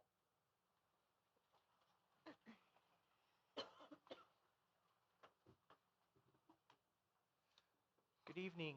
I recently had the opportunity to observe a young ballet class. I think it would be too generous to use words like technique to describe what those 3-year-olds were doing, but it was still one of my favorite ballet experiences, and not just because my daughter was one of the dancers. I was impressed by their joy. I don't think I've ever seen a group of so many people glowing and radiating and almost floating. And in fact, I think maybe even floating in a literal sense. You know, I know my daughter pretty well. At almost 3, she can't jump yet, but she was jumping then. I've seen the other side of that coin too. My wife, for a really long time, has been involved in coaching high school dance teams. And so I've seen seniors at the end of a season who, you know, I guess it's almost a conveyor belt, right? 15 years later, and it seems like they could hardly care anymore. So the activity is the same, but their approach is different.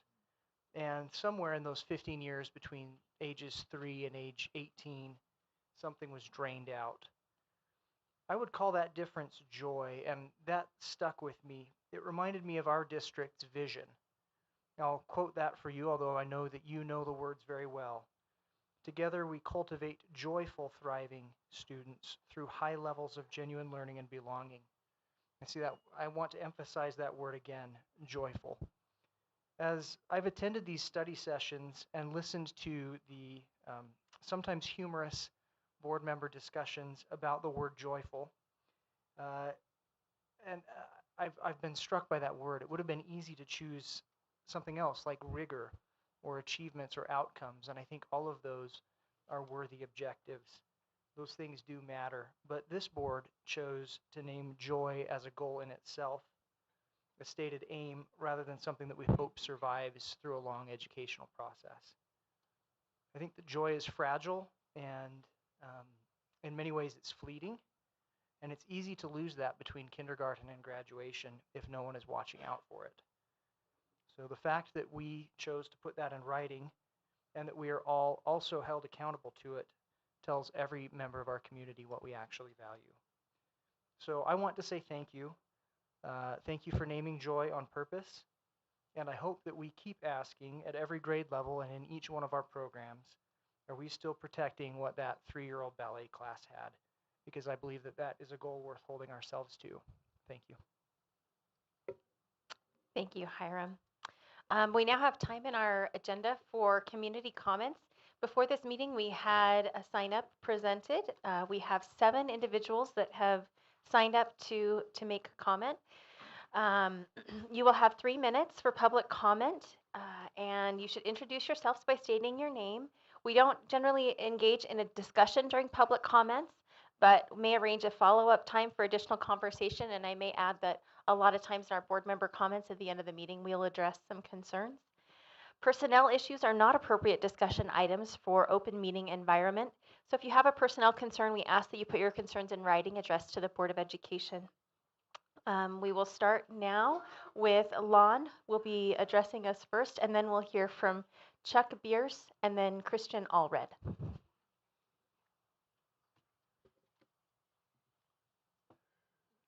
My name's Lon. Board, thank you for the opportunity to speak. In your work session, there was some comments made about notifying the public, and I don't have any kids in school, but I'm a citizen of Pleasant Grove, and to me it's very important to know what the school district is doing. So I think citizen input is important, and it's part of the community, and schools are part of the community as well. Um, it seems to be the theme of a robust school and the decision on the alignment and closures and that kind of thing.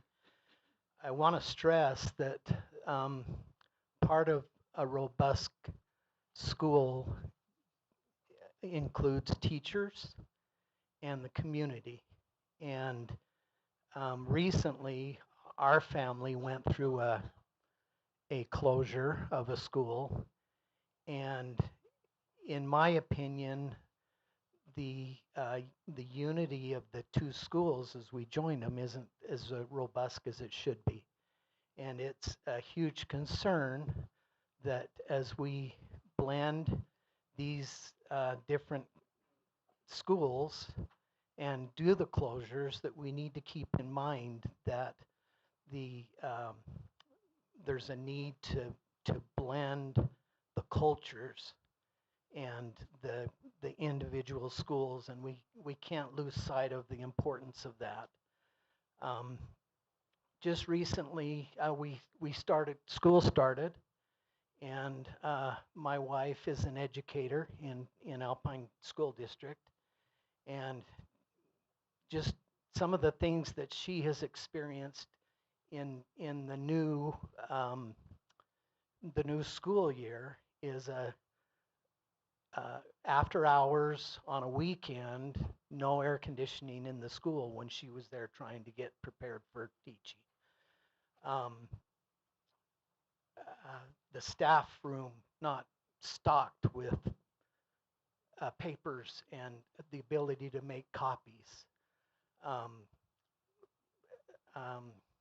Books that were not adequately distributed, so she had to take the time to facilitate getting that into her class. There's a lot of small things but important things to the teachers that they end up spending their time, instead of preparing for the class, they're trying to negotiate the start of the school season. Thank you. Thank you, Lon. Next, Chuck. Thank you, board members, for the opportunity to address you. I want to thank you for your hard work and your time. I got up here a number of months ago and acknowledged that you had a lot of hard work ahead of you. And might I say you're handling it well. I like what I see. I like what you're doing. I support you. It's been said that you can please some of the people all of the time, all of the people some of the time, but you can't please all of the people all of the time. I find that true of my own decisions. When I've made them and I look back at them, I think, what was I thinking? I don't please myself all of the time. So please, as you go forward and there are people that aren't happy with your decisions, recognize that others are. And recognize that we will all move forward together. There is no right answer. There is no wrong answer. There is an answer that you will collaboratively achieve with the help of your committees, public input, school input, and student input. After I watched your study session today, I would like to quote one of my new favorite movie characters. Amaze, amaze, amaze. You are doing amazing work. The people involved in the boundary studies, all of them, not just the board, but people that are here, people that are in schools, people that are just members of the general public, have done amazing work. There's a lot of things to think about. Change is going to happen. Whether we like it or not, change is going to happen. Whether it's the reconfiguration or whether it's boundary adjustments or school closures, they need to happen. And we all need to accept that. I have full confidence that you will do what's best for the students and employees of Timpanogos School District. Again, I thank you for your hard work. I respect you for what you do and the time and service you give. Thank you. Thank you. Christian.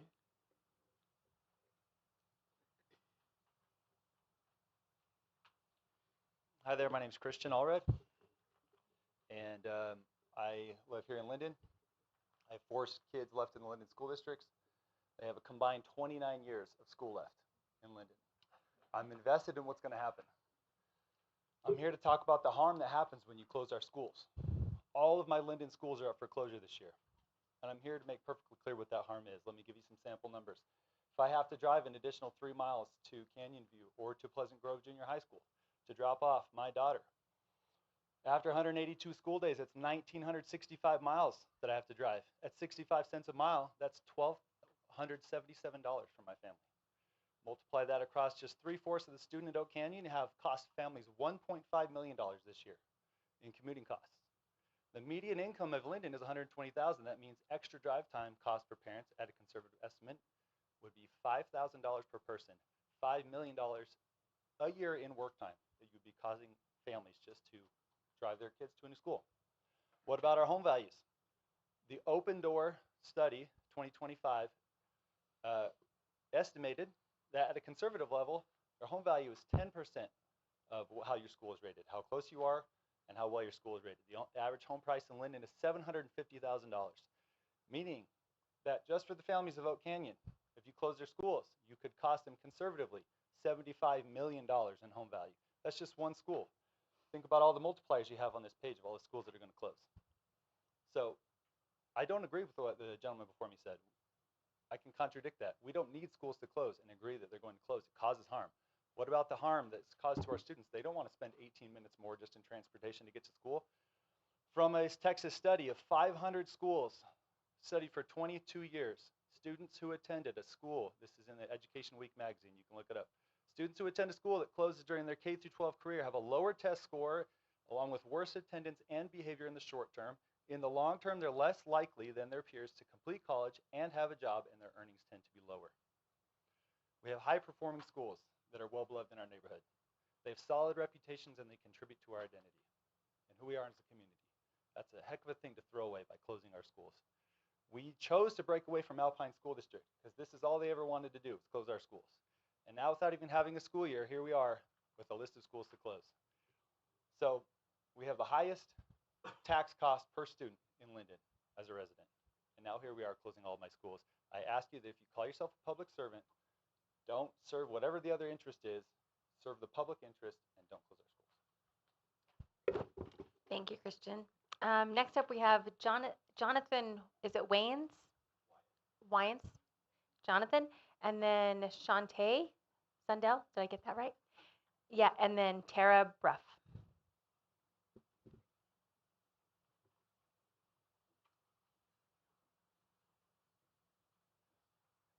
Good evening. My name is Jonathan Wyas. I have 3 children here in the Timpanogos, well, Alpine, soon to be Timpanogos School District, at Timpanogos High School, Canyon View, and Orchard Elementary.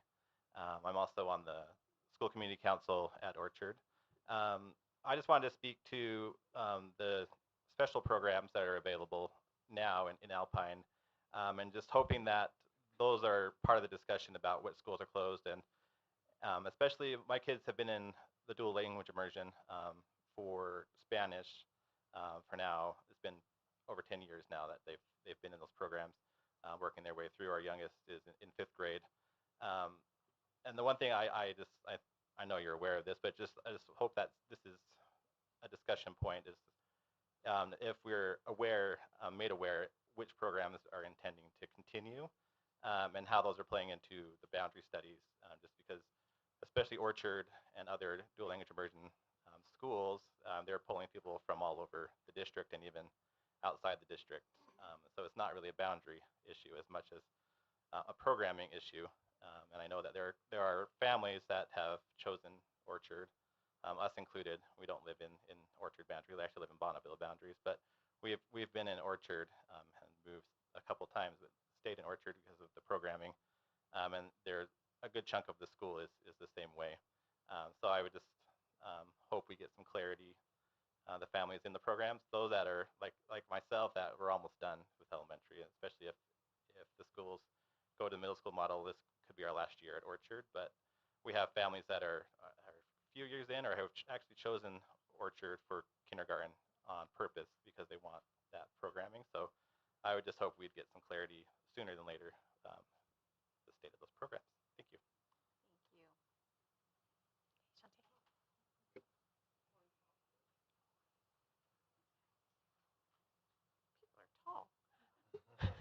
Hi, I'm Shantae Zundel. I live in Orem. I have my children go to Orem Elementary. My oldest is 7. My youngest is a year old. Oh, you're smart. Pay him more. We like him. Yeah, he's very helpful. No. I came because I want to say thank you. I do appreciate the board. I've tried to stay up on the work studies, the working sessions. We've had 2 broken arms this summer with 1 emergency surgery, so I'm a bit behind. Uh, but I do appreciate your thoughtfulness. I've been reaching out to my representatives, and I encourage all of our communities to do that because they do care and they will listen, and we don't all have to come up and speak. But I do feel important to speak, especially for Orem Elementary. It is the school where my kids go, and the potential of its closure is devastating. Obviously, for all of the schools, every family, it will be devastating to have any school close. So I ask you not to close any schools, even though that might be a bit high. I would ask of that for several, especially Orem Elementary. As I was looking at your study sessions, it has the numbers. In the future, it will have the numbers. And it seems that we're potentially being penalized because of being a part of Alpine and not being prioritized in updating our facility. I don't know if that's the truth or not. That's just my glance at it. But I would really encourage you that the strength of that school and its future strength being considered as it's being considered.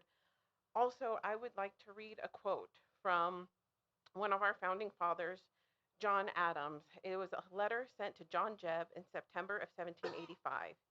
He wrote, "Reformation must begin with the body of the people, which can be done only to effect in their educations. The whole people must take upon themselves the education of the whole people and be willing to bear the expense of it. There should not be a district of 1 mile square without a school in it, not founded by a charitable individual, but maintained at the public expense of the people themselves." I know it's not popular to raise taxes, but if that's going to save our schools, I would encourage you to consider that as an option. I don't like to pay more taxes, but if it's going to secure children's futures, if it's going to allow for more neighborhood schools, that is something we as a public need to consider because that is the benefit of the children. Thank you so much for your service. I really appreciate all of you, and thank you so much for your service. Thank you, Shantae. Tara.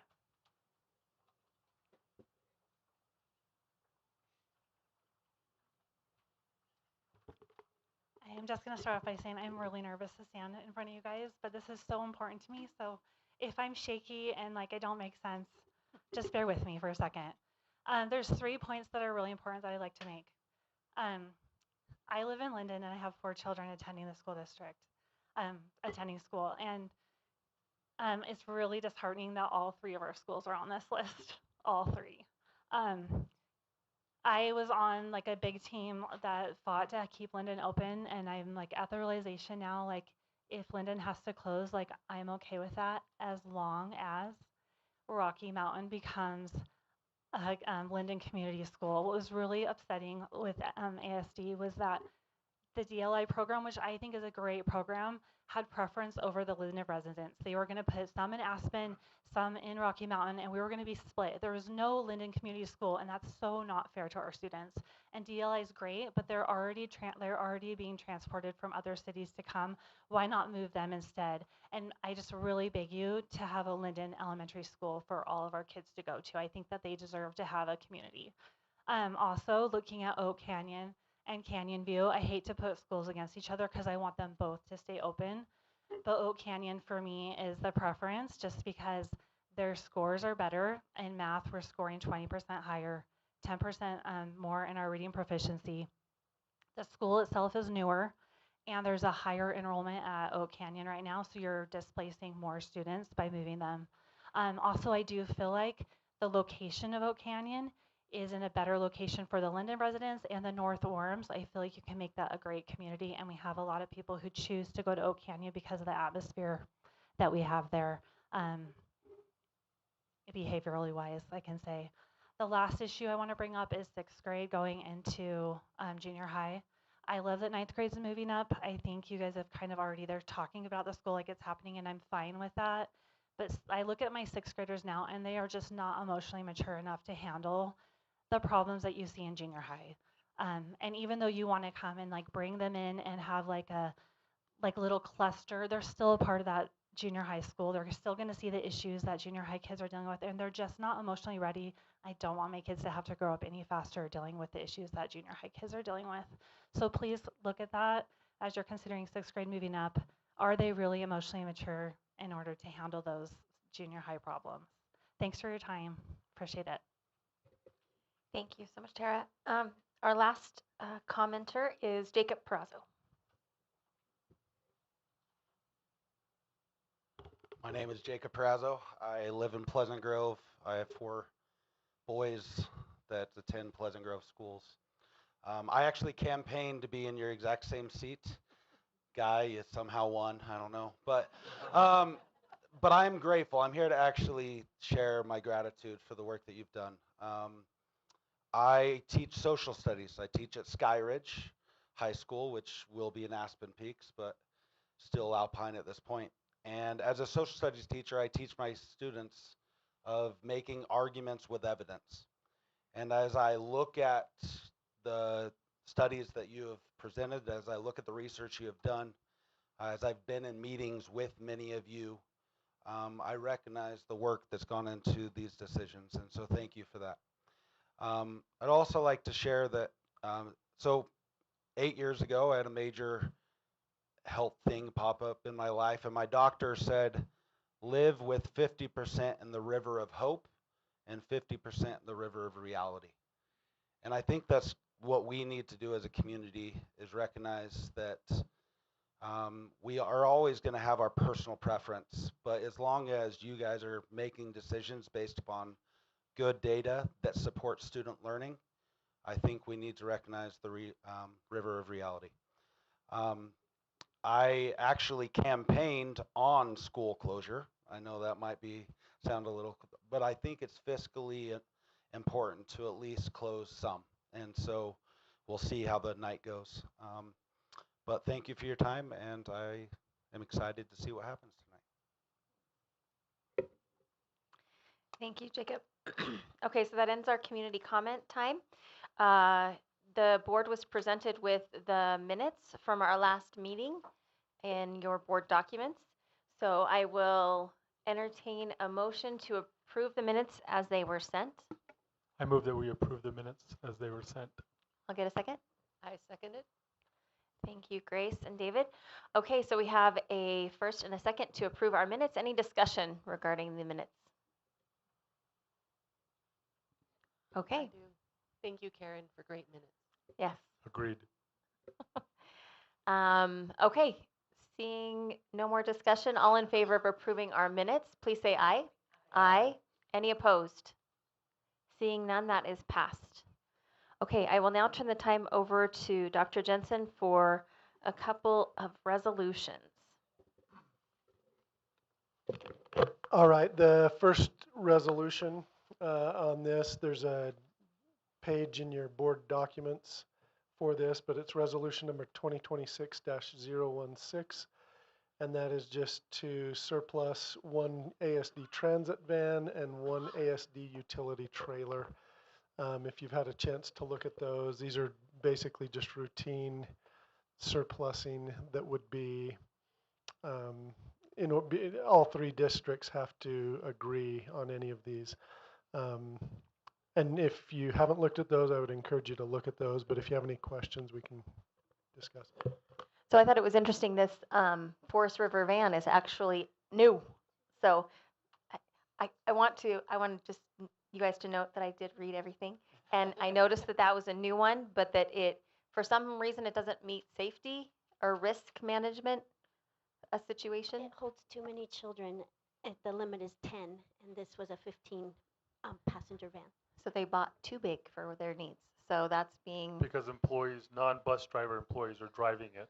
It's just it's a teacher driving it, and there's a limit to how many kids in it. Teacher or other type of employee, not a bus driver.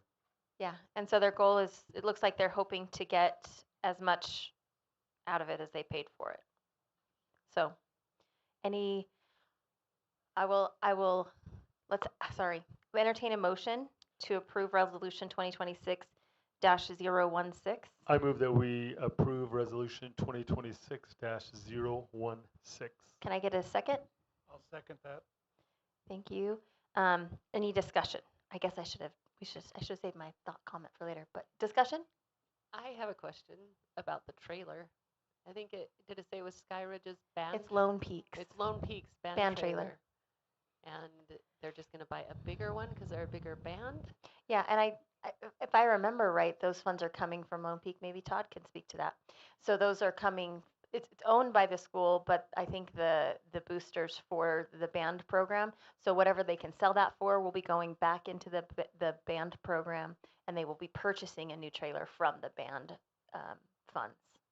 It's So not from the it'll district go as to a whole. surplus so that any of our smaller schools that need a smaller band trailer can look into buying it.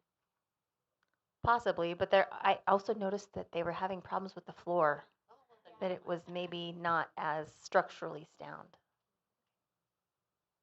Any other discussion or questions from the board? Okay, all in favor of passing resolution 2026-016, the disposition of one ASD transit van and one ASD utility trailer, please say aye. Aye. Aye. Any opposed? Seeing as none, that resolution has passed. Okay, the second resolution, number 2026-017. This is for a memorandum of understanding for East Shore Online and Adult Ed, which East Shore will also include an Alpine online replacement that would serve online students in the elementary grades. So that memorandum of understanding is also in your board docs. We had intended to dialogue this during the study session, and we ran out of time. But we do have Hiram Clark here, who understands the ins and outs of this MOU completely. So if you have any questions, you can certainly ask him. But that is what resolution number. And I will say this as well. We really appreciate our relationship with Aspen Peaks School District. We've already passed several MOUs, one for the alternative schools, one for transportation. This is another one kind of in the same spirit, that it makes sense to share certain services, both for quality of experience that students have, as well as the cost savings for both districts. So that is what the MOU is. That's to share the online East Shore. This is where so many students either get credit recovery, or they often are also getting credit advancement, meaning they take a class during the summer online so that they can fit an extra elective in their schedule, as well as making up credit that they've failed. So. Okay, I'll entertain a motion for passing resolution 2026-017, the MOU for East Shore Online and Alpine Online replacement with Aspen Peaks School District. I motion that we approve resolution 2026-017, the MOU for East Shore Online and Alpine Online with Aspen Peaks School District. Can I get a second for that? I second that. Okay, we have a motion and a second. Any discussion regarding this? We did not get an opportunity to discuss this during our study session, so we're going to have a pretty robust discussion here. I have a point of clarification, if that's part of the discussion. This says East Shore Online and Alpine Online replacement, which I get. This is also adult ed. I have a ton of familiarity. Some of my children attended the adult ed part of that. It's important to know it's located in the same building for Alpine right now, but it's a separate thing. It's for people who are 16 or older, including adults, 25, 30, 35, 40, 60, 62, who are wanting to get a GED, and it helps with studying, it helps with taking the test, it helps prepare, it helps all that. It's a super valuable thing. I've spoken in favor of an MOU for that, and now it's here. So make sure, board, that you understand that's part of what you're voting on. And thank you, Dr. Jensen and Jason and Hiram, whoever else helped. Thank you for doing this for our kids. I would like to make a comment and observe that I I think this is a great MOU. I think it buys us, it gives us time to meet these needs in an appropriate way by sharing services with Aspen Peaks. And it also gives a time limit to it for the next few years that will then allow us to hopefully consider how we might want to implement and expand or learn some of the things that we learned when we saw the virtual schools in Jordan School District. And so I see this as a great way to meet needs, but know that this is unlike the transportation MOU for me. I hope the transportation MOU continues beyond 2030. This one, I hope we have something else in place so that when this comes due, we're moving on and separating because we probably have some better things to do. Yeah, to that, Hiram, is there a clause as far as exiting this MOU if we are able to come up with our own program ahead of the 3 years? Well, I think the first thing to say is that with a contract, anything can be renegotiated at any point as long as both parties agree. The way this is set up, we're trying to give certainty to Aspen Peaks. They're taking on some risk by assuming these employees and maintaining these programs for their benefit, but also for ours. Similar to the transportation MOU, at the 2-year mark, we will meet and confer and decide whether it makes sense to terminate this early, whether it makes sense to just let it expire at that conclusion of our 3-year term, or whether it makes sense to extend it. And I think that also will give us some opportunity to make plans for the employees that are going to be facilitating these programs and kind of help us and Aspen Peaks decide how we're going to split and equitably divide that experience. Okay, great, thank you.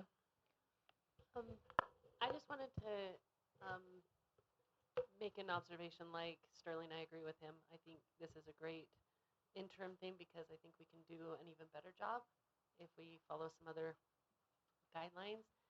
But if I read it correctly, there are some things that we can all do to change it if in agreement with the district, with both districts. And I think it would be good for both districts to meet with high school registrars, because some of the way they're doing the grading makes it really difficult on transcripts for kids as they transfer other places. So I would just request that they look at that with registrars and see if there's a way they can make it better. Well, and I think there in the MOU there is listed that there will be kind of a joint committee that will be addressing things. So we can put you on that committee. Great. And I'm really, really grateful to Aspen Peaks for doing this with us as well. They've been very, very helpful to our district. I just want to clarify the financial end of this. So based on this MOU, we will be paying per credit for East Shore and per enrollment for the adult education for those that reside in this Timpanogos School District.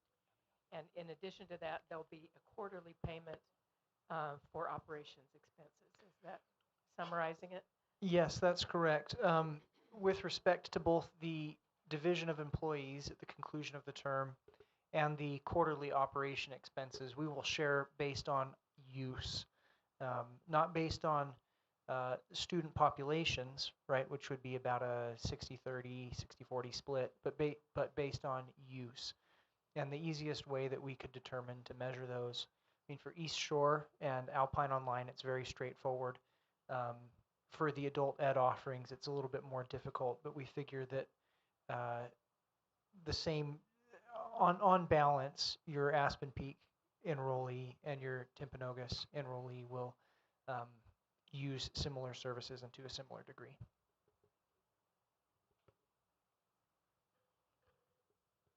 Any other discussion or questions from the board on this?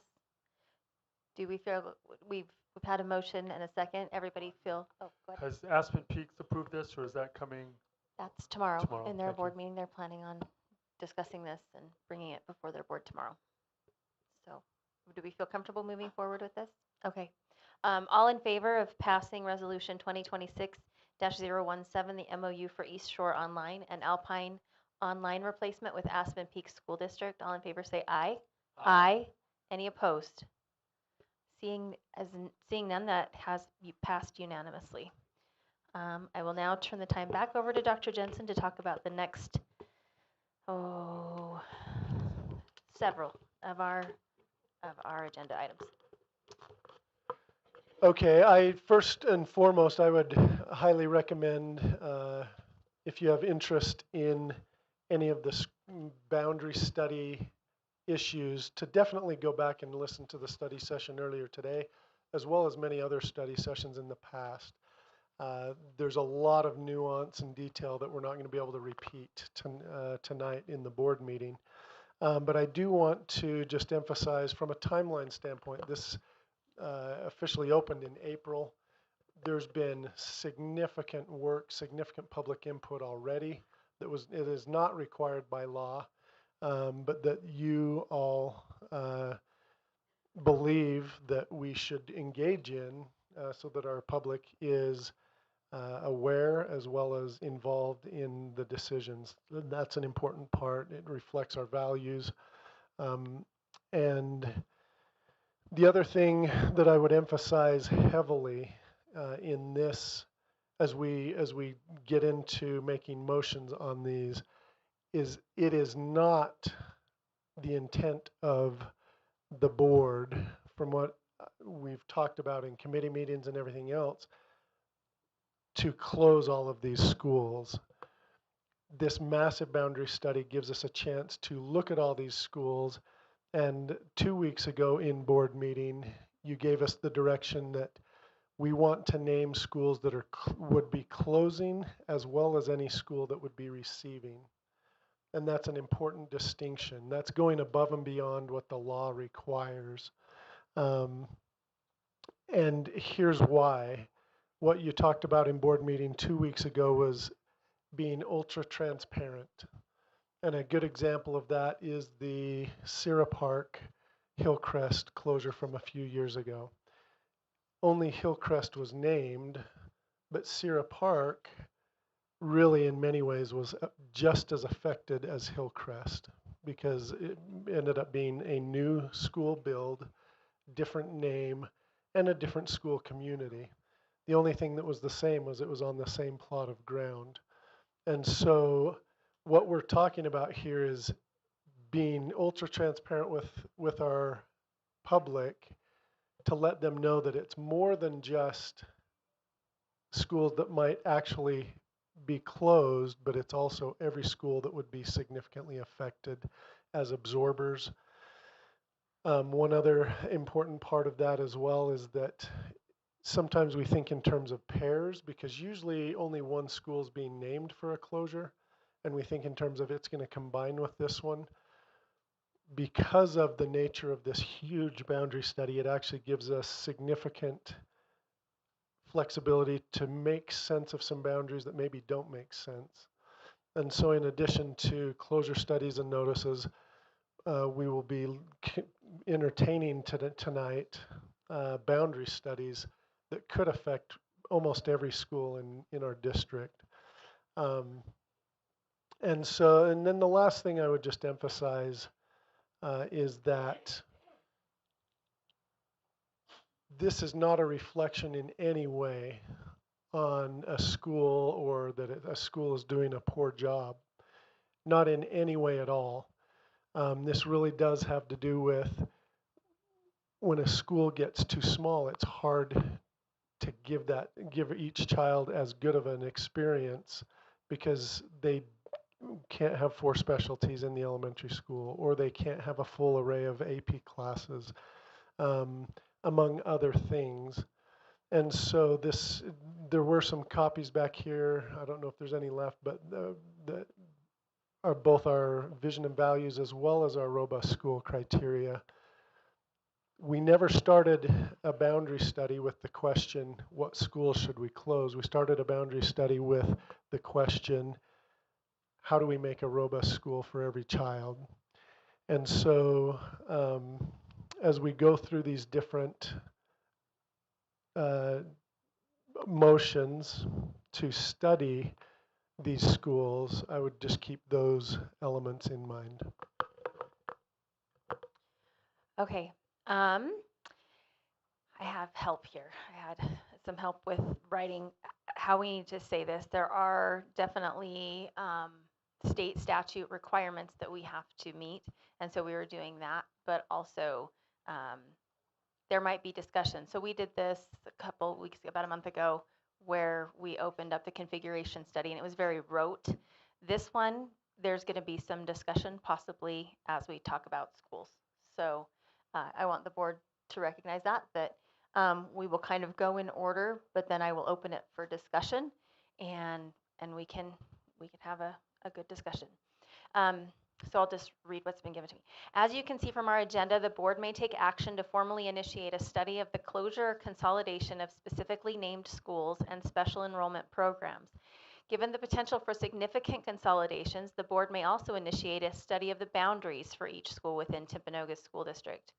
Statute requires that we name schools under consideration for closure or consolidation in individual motions. Please remember that naming a school does not necessarily mean that that school will be consolidated. This is the first step in our process of formally notifying the public of our study and consideration of the steps we can take to ensure that every Timpanogos school meets our robust schools criteria. We encourage your participation in this process. Please share your feedback with us, including through hearings and public comments. To paraphrase a repeated refrain from the past several months, we are putting options on the table tonight, but still nothing has been decided. Okay, I will now entertain a motion for number 2. Can I say that?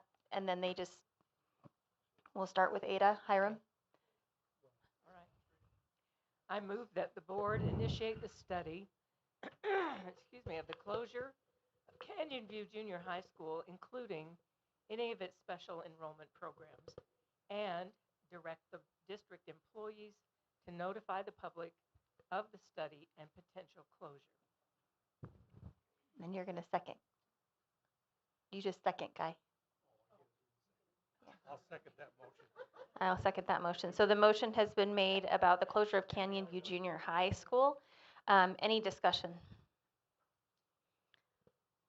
I do have discussion.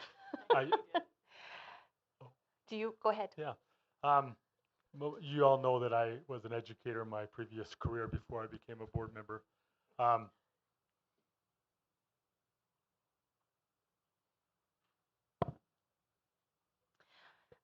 Okay, we can come back to you if you need, David. We know that he taught at Canyon View. Most of what I became as an educator.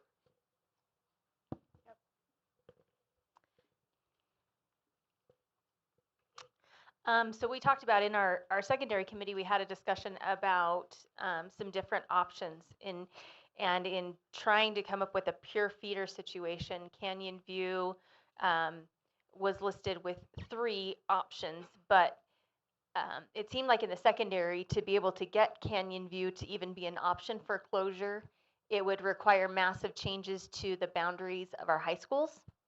And so for me, there is some concern there. However, as we continued with our discussion in our committee, it was proposed that in listing Canyon View, it doesn't necessarily tie us to any certain thing, but it just gives us what it does. It gives us flexibility and options, and allows that conversation to happen. As far as you mentioned feeder patterns, today we had a meeting with Orem City, and Quinn Meekum, the city council member, mentioned that change is hard, and one of the things that is greatly affected is identity and students' identity. And so I think as we consider what boundary changes we make, it's important to think of, we identify with our high school boundaries, and being able to make the least change there makes a lot of sense, and aligning our feeder patterns that way. And it can also strengthen our community identities as we're able to align. Our elementaries go to the same junior high and our junior high goes to the same high school. That gives a child the same identity as I'm a T-Wolf my whole life. So I appreciate that as we are considering the boundary change. I just want to say that, like you were talking about, Jen, in whether or not Canyon View should even be an option on this. Yes, I agree that for Canyon View to be an option, it would take massive changes for high schools, which probably isn't the best choice. But I really want to hear feedback from the community as to what their thoughts are too, and see if they agree with this. So that is why I personally think that it needs to stay, even if I don't love that option the most. Can Thanks, Grace. I'd like to just echo what Grace said. For me, for these next few motions, and I'm looking ahead, but I mean, there's Canyon View, there's Oak Canyon, and there's Orem Junior. And given the level of uncertainty about which of those is really going to generate the best, and I know there's not a right in terms of object. Anyway, all of them could be possibilities, and I think we need to keep them open. We have to be open. Unless we name Canyon View, then that's off the table, and suddenly that restricts our conversation about what we can consider. And so I'm not inclined to think that it's Canyon View necessarily. But if we don't name it, then it can't be, and I'm not willing to restrict it myself in that regard yet. Thank you. Any other discussion? Okay, we have a motion before us, motion 2 for the closure of Canyon View. All in favor, I'm going to say that again. We have a motion before us to initiate a study of the closure of Canyon View. All in favor, say aye. Aye. Any opposed? Okay. Seeing none, that goes forward. Grace. I move that the board initiate a study of closure of the Oak Canyon Junior High School, including any of its special enrollment programs, and direct district employees to notify the public of the study and potential closure. I second. Okay, we have a motion before us for the study. I'm going to get this. The study of the closure of Oak Canyon Junior High. Is there any discussion?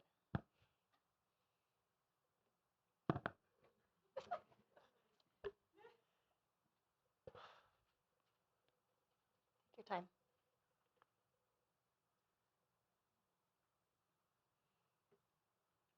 I won't do this for the elementary schools because they're not ones that are where I lived. But similar to Canyon View, Oak Canyon, I spent more than, I don't know, about a third of my career, maybe 10 plus years there. And most of what I learned as an adult happened at Oak Canyon. So I think I just want to make sure we know this is an emotional decision. We've heard from community. We'll hear more from community, but this is a very emotional decision for people who belong to that community.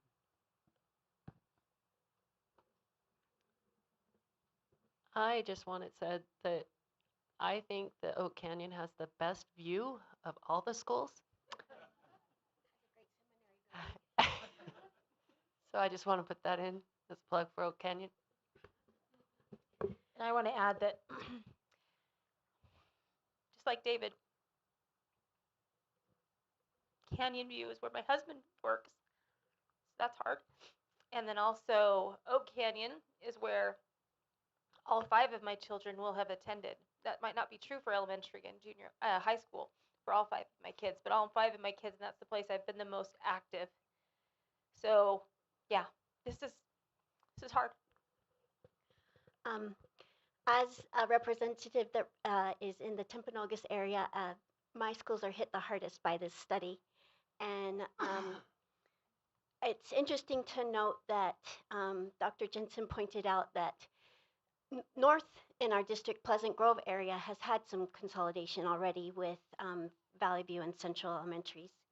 And then the southeast of Orem has already had some consolidations prior to us becoming a district with Sharon, Geneva, and Hillcrest. So I just want people to recognize that we haven't had that in the area in which I represent. And so if you can throw a dart on the map, there are like 7 elementary schools within a mile to 2 miles of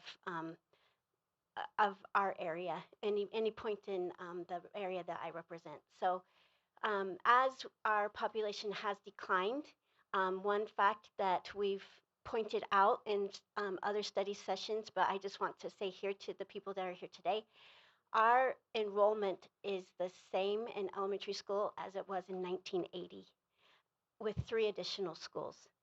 So as this enrollment has declined, it puts a strain on our small schools. And so that's why our area is being considered most highly for these closures. Okay, any additional discussion on the study of the closure of Oak Canyon?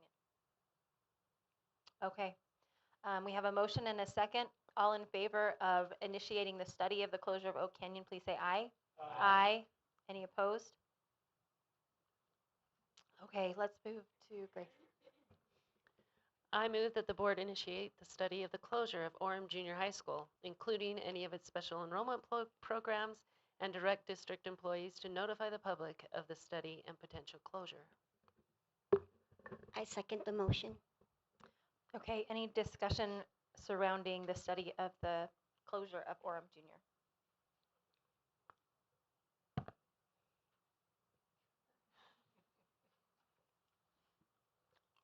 You want to? I'm going to see. Oh, go ahead, David. Once more, you know, 6 children go through Orem Junior. And my wife goes to Orem Junior, or went to Orem Junior. She graduated from Orem Junior, actually from Orem High. But and her first boyfriend kissed her in the front of Orem Junior. That's, if Carol's watching, she's not, but if she was watching, she'd want me to say that. It wasn't me, just so you know. But these are emotional decisions and will continue to be, even though I don't have any or as much emotional connection to the other schools. These are hard decisions that we'll be making and that will affect people that we love. So I'm going to break protocol and allow Dr. Jensen to speak on this one as well. 2 things, like David and Jen, these schools are near and dear to my heart. I was at Orem Junior for 7 years. I was at Oak Canyon for 5 years. My wife is currently at Orem Junior. I did not hire her when I was there, to be clear. But one of the things I do want to just make sure, again, is super clear on the public record. It's not to close all 3. This is to look at all 3 in order to close 1. And the same is true of the elementary, that we're looking at this group to close a few. And so I just wanted to make sure that's clear again, that the reason we're doing this is to make sure everyone who's going to be affected significantly is aware of what's going on, and has the opportunity to talk to it and give public feedback and all of that kind of thing. But it is not that there's going to be 3 closures there. There will be 1 closure, but we're still truly in the studying stage because there's so many pieces. Can I just clarify? There's actually the possibility that there's no closure.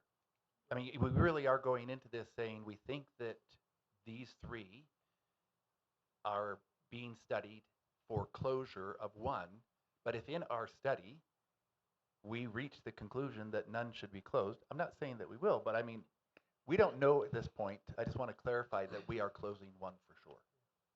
Is that true? Yeah. So, yeah. And I would also like to, as we're finishing up, this is our last junior high, is that I think there has been a decision made by us doing this and by the lack of having a high school up for closure, that we've decided that that is off the table at this point. So Can you clarify that is off the table? What is closing a high school. We're not listing a high school in our closure study. So, yeah. Can I say something? Mhm. I just want to clarify with all the emotions here, because we all love our schools, all of them, that when we vote, we're doing it because we really think it's the best thing for kids. And for me, especially, I think true feeder schools is important and worth closing a school. It will help the kids that much, and I'd love to discuss it more with whoever would want to. Thanks, Grace. Okay, any other discussion? Seeing none, all in favor of moving that we initiate a study of the closure of Orem Junior High, please say aye. Aye. Any opposed? Okay. Seeing as none, that's unanimous. Go ahead. I move that the board initiate the study of a closure of Aspen Elementary School, including any of its special enrollment programs, and direct district employees to notify the public of the study and potential closure. I second that motion. Seeing as how that's been motioned and seconded, any discussion regarding the initiating the study of the closure of Aspen Elementary School? I just wanted to point out that Aspen is an example of an Orem Elementary School that has looked at various different ways to boost their enrollment, and they haven't always been successful. They had I think they had a Chinese immersion program there at one time that did not thrive. And anyway, they have just looked at lots of different options for boosting their enrollment. They are a wonderful neighborhood school, and they accomplish miracles for certain student populations that they house there. And anyway, I just wanted to point out that they're one of many schools that have creatively looked at ways to boost their enrollment in Orem. Yes. Any other comment regarding Aspen? I just want to prove the fact that I can talk without crying. Okay. Thank you, David. He wasn't in elementary. He was in secondary. So, okay. So all in favor of initiating the study of the closure of Aspen Elementary, please say aye. Aye. Any opposed? Okay. I move that the board initiate the study of the closure of Bonneville Elementary School, including any of its special enrollment programs, and direct district employees to notify the public of the study and potential closure. I second the motion. Seeing as how we have a motion and a second, any discussion from the board?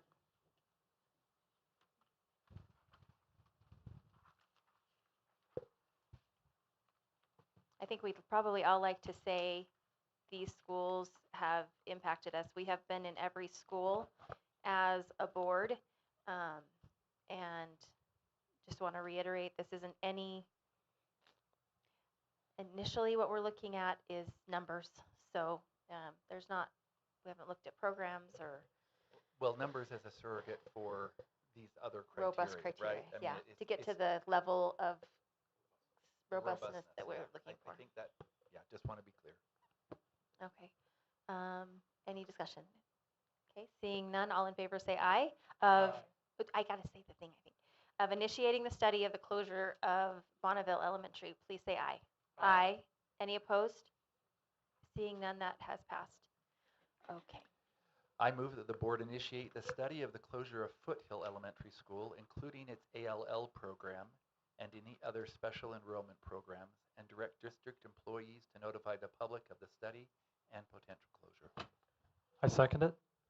Okay, seeing as how there is a motion and a second for the study of the closure of Foothill Elementary and its ALL program, any discussion by the board? I actually want to say something. So this is,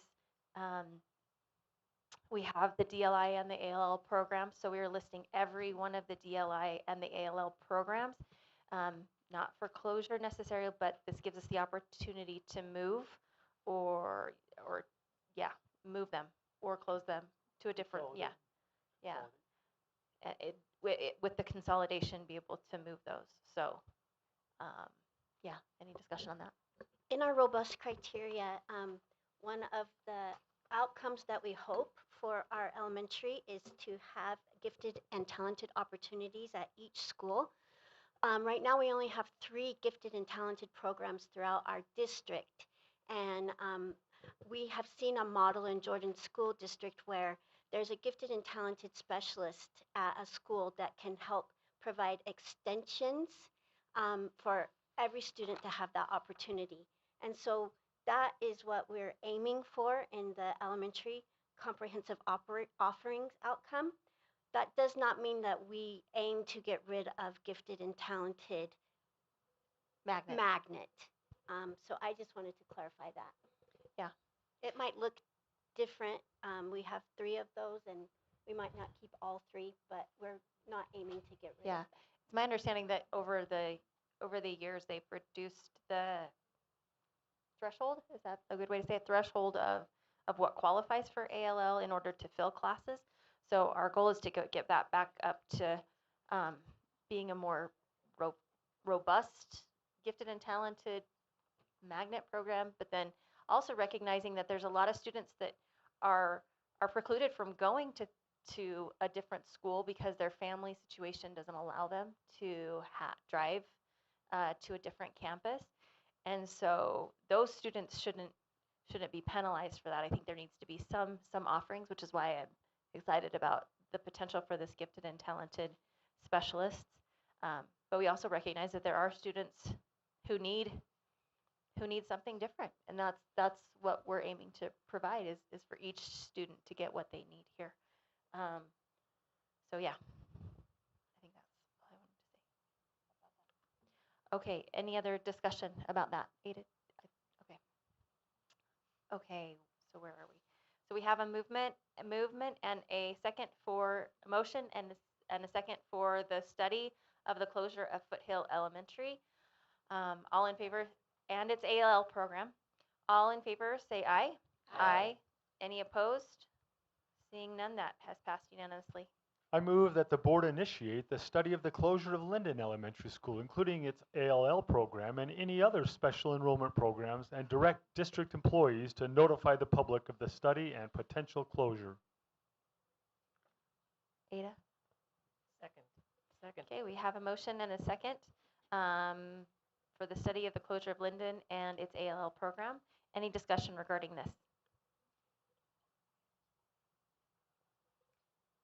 Just recognizing this is the second time that Linden has been notified in such a way, and this is really hard. Isn't it the 3rd? Is it the 3rd? Oh, I should know.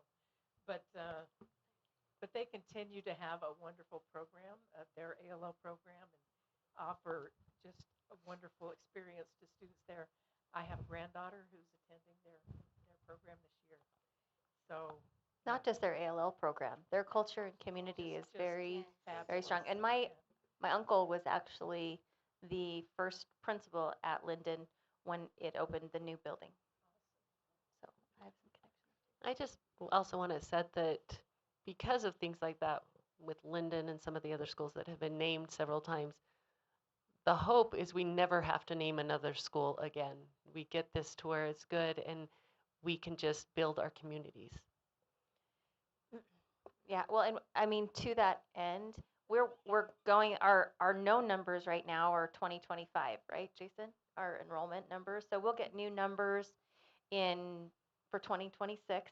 So that will help us be able to gauge where, recalibrate. So it's, even though we're opening this now, I anticipate that is going to inform us a lot, and we'll be able to hopefully see kind of a flattening, because once they do that, then they'll be able to project out 5 years. And then, so we're hoping to see kind of this flattening of that curve. Jason? Correct, yeah, and so we'll have official counts for all the schools of October 1st of 2026, and then our team there has been a projection book for all of Alpine. We'll have one that we can present to the board in November, to the board here just for our schools, that will show projections for next year and the 4 years after that.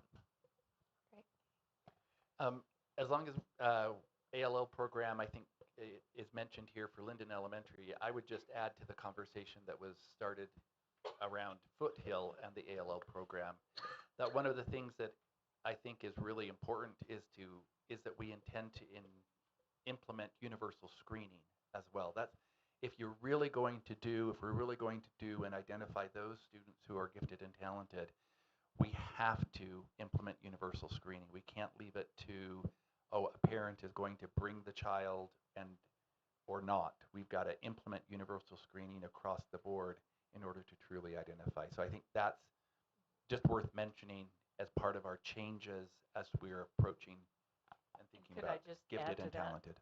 From what we observed, that we can also offer more than just one entry point, that we can offer multiple entry points and possible exit points to our gifted and talented. Okay, any other discussion?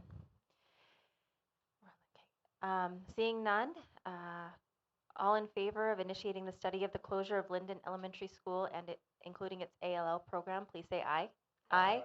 Any opposed? Seeing none, that has passed. I move that the board initiate the study of the closure of Northridge Elementary School, including any of its special enrollment programs, and direct district employees to notify the public of the study and potential closure. I'll second that motion. Okay, we have a motion and a second to initiate the study of the closure of Northridge Elementary School. Any discussion? Just like we said about about Linden, Northridge has been on the block as well, I believe. Yeah. Yeah, it's been So discussed. again, hard things. Okay. All right. Any further discussion? Seeing none, all in favor of initiating the study of the closure of Northridge Elementary School, please say aye. Aye. Any opposed? Seeing none, that has passed. I move that the board initiate a study of closure of Orchard Elementary School, including its Spanish ELI program and other special enrollment programs, and direct district employees to notify the public of the study and potential closure. I second that. Okay. It has been motioned to initiate the study of the closure of Orchard Elementary School, including its Spanish DLI program. Is there any discussion? I think in our elementary school discussions, we've talked about if we do choose to close a program, we would grandfather the program through the grades that are currently enrolled in that program. And try to figure that.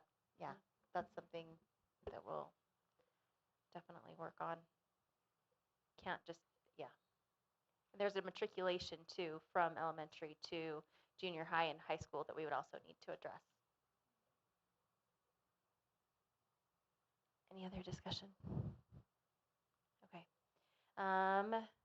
Seeing as how there's a motion and a second regarding the study of the closure of Orchard Elementary, including its Spanish DLI program, all in favor, say aye. Aye. Any opposed? Seeing none, that has passed. I move that the board initiate the study of the closure of Orem Elementary School, including its ALL program and any other special enrollment programs, and direct district employees to notify the public of the study and potential closure. Did you say and its ALL program? I think so. Including its ALL program. Okay. I second that motion. Okay, any discussion? Yeah, I think it's worth noting that Orem Elementary seems different than the other elementaries that are named here. That they, in terms of number of enrollment and all of that, they actually have sufficient enrollment to meet the robust criteria, and the projections there are that they will continue to do so. So I think in naming this particular school, it's our rationale is not the same as the rationale for other. It is still around the robust criteria, but it's not captured in the enrollment. It really seems to be more of enrollment in neighboring schools that Orem Elementary might then be impacted. And so we name Orem Elementary in order to give ourselves the consideration of what can we do with these other schools as well. That's how I see this particular one. Sterling, I agree. It's the further south of all the schools that we're studying. The other thing too is I looked at data and stuff. It's one of our only elementary schools that's actually growing, albeit small. It's growing over the next few years. When I was reading this, I did want to add my own, except for their play program the PTA puts on, which is so incredibly amazing. I went to this last year, so shout out to the play. I guess I just want to acknowledge that this is my school, my kids' school, and I spend a lot of time. I still spend a lot of time in this school. So I'm having some learning experiences here with this this whole conversation. That it can continue to be my school, but we all need to acknowledge that these are our schools in the Timpanogos School District, and we have to broaden our view about how we look at things, that these are our kids, and these are our schools, and we want what's best for all of them. So in that spirit, I'm voting for this, but I understand the emotions that go with this. Thank you, Ada. Any other discussion? Okay. Seeing as none, since there's a motion and a second regarding to initiate the study of the closure of Orem Elementary School, including its AL program, all in favor say aye. Aye. Any opposed? Seeing none, that has passed. I move that the board initiate the study of the closure of Parkside Elementary School, including any of its special enrollment programs, and direct district employees to notify the public of the study and potential closure. I second that. We have a motion and a second to study the closure of Parkside Elementary. Any discussion regarding this one? Well, again, this is a community that's been really impacted. It is. And we're aware of that. Yep. I want them to know. We just want to make sure into that Parkside community knows that Geneva was closed, and they created a new culture, and John Shelton has done a bang-up job there at Parkside in creating a new winning culture. And anyway, we just want to acknowledge. Yeah, and I think these last two, especially for me, indicate that these could be dramatic changes for these schools, but not necessarily closures. And so, but we want to give these communities an opportunity to speak to things we might not be aware of as board members. So, okay, any other discussion? Okay, seeing none, all in favor of initiating the study of the closure of Parkside Elementary, please say aye. Aye. Aye. Any opposed? Seeing none, that passes. I move that the board initiate the study of the closure of Rocky Mountain Elementary School, including its Portuguese DLI program and any other special enrollment programs, and direct district employees to notify the public of the study and potential closure. I second that motion. Okay, seeing as how we have a motion and a second, I open discussion regarding this one.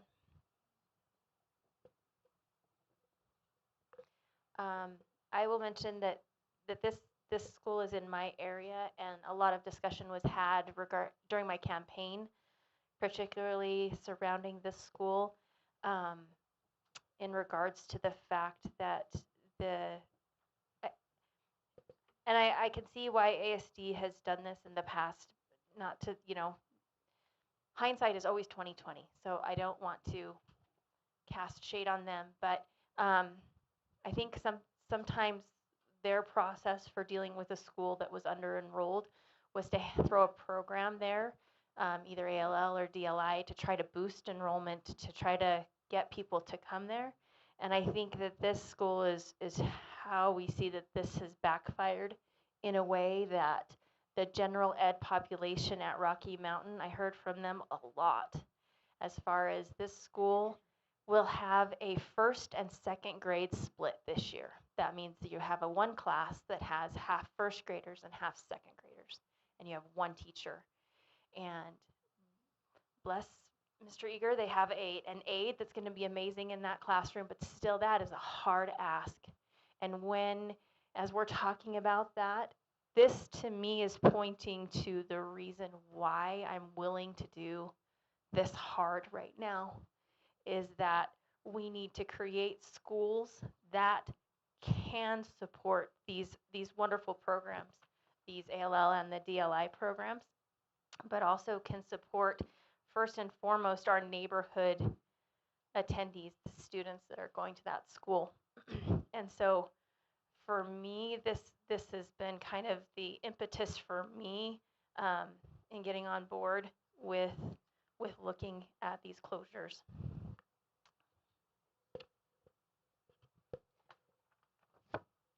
As I say, anybody else? Anybody else have a comment? Okay. Seeing as there's no more comment, all in favor of approving the study of the closure of Rocky Mountain Elementary School and including its Portuguese DLI program, please say aye. Aye. Any opposed? Okay. I move that the board initiate the study of the closure of Windsor Elementary School, including its Spanish DLI program and any other special enrollment programs, and direct district employees to notify the public of the study and potential closure. I second it. Okay, we have a motion and a second. Any discussion? Just the recognition that this is another school community that has been hit hard by the potential of school closures, and we want to do what's best for these communities, and we appreciate Jenny Moore. She's been on our elementary boundary committees, and she's the principal there, and she just has given us such great insight into how to conduct this study and considerations to take, and so I appreciate her insights, and yeah, we want to take care of our Windsor community. Yeah, and this discussion also, this school helped me with the thought that was brought up. There was a constituent that reached out and said, this is going really fast. We're having a lot of changes in a really short period of time. Could you guys just decide now and then have it go into effect in a year or in the following school year, so we get our feet underneath us for a year and then we do the closures. And I think the example of Windsor, when it was put on the list for closure, and almost 100% of its teacher force was turned over, as those teachers they were experienced teachers. They didn't like the uncertainty, which is totally normal and understandable. So being able to do this, so we pushed hard so we could get this decided by December. That gives school populations that last semester to get things figured out and work together. I think that to me spoke to the need for this to just happen. We've heard it time and again. Just rip off the Band-Aid. Just do it. We know it needs to happen. Let's just get it done so we can start the rebuilding process and creating what we need. I think also too, as much work as we have put into coming to the conclusion that these schools need to be considered for study, there will be that much more work in the transition after the decision is made. And so don't think that our work is done once we make a decision in December. There will be so much more work to make sure that these transitions happen smoothly and that our students are taken care of, and us and our teachers too. I just want to say that after hearing the story of Windsor Elementary and what they've gone through, it has made me even more determined and hopeful that we can make changes that will last for a very long time, so other schools do not have to feel this again, and that communities can rebuild. Okay, any other discussion? Seeing none, all in favor of initiating the study of the closure of Windsor Elementary, including its Spanish DLI program, please say aye. Aye. Any opposed? Who are we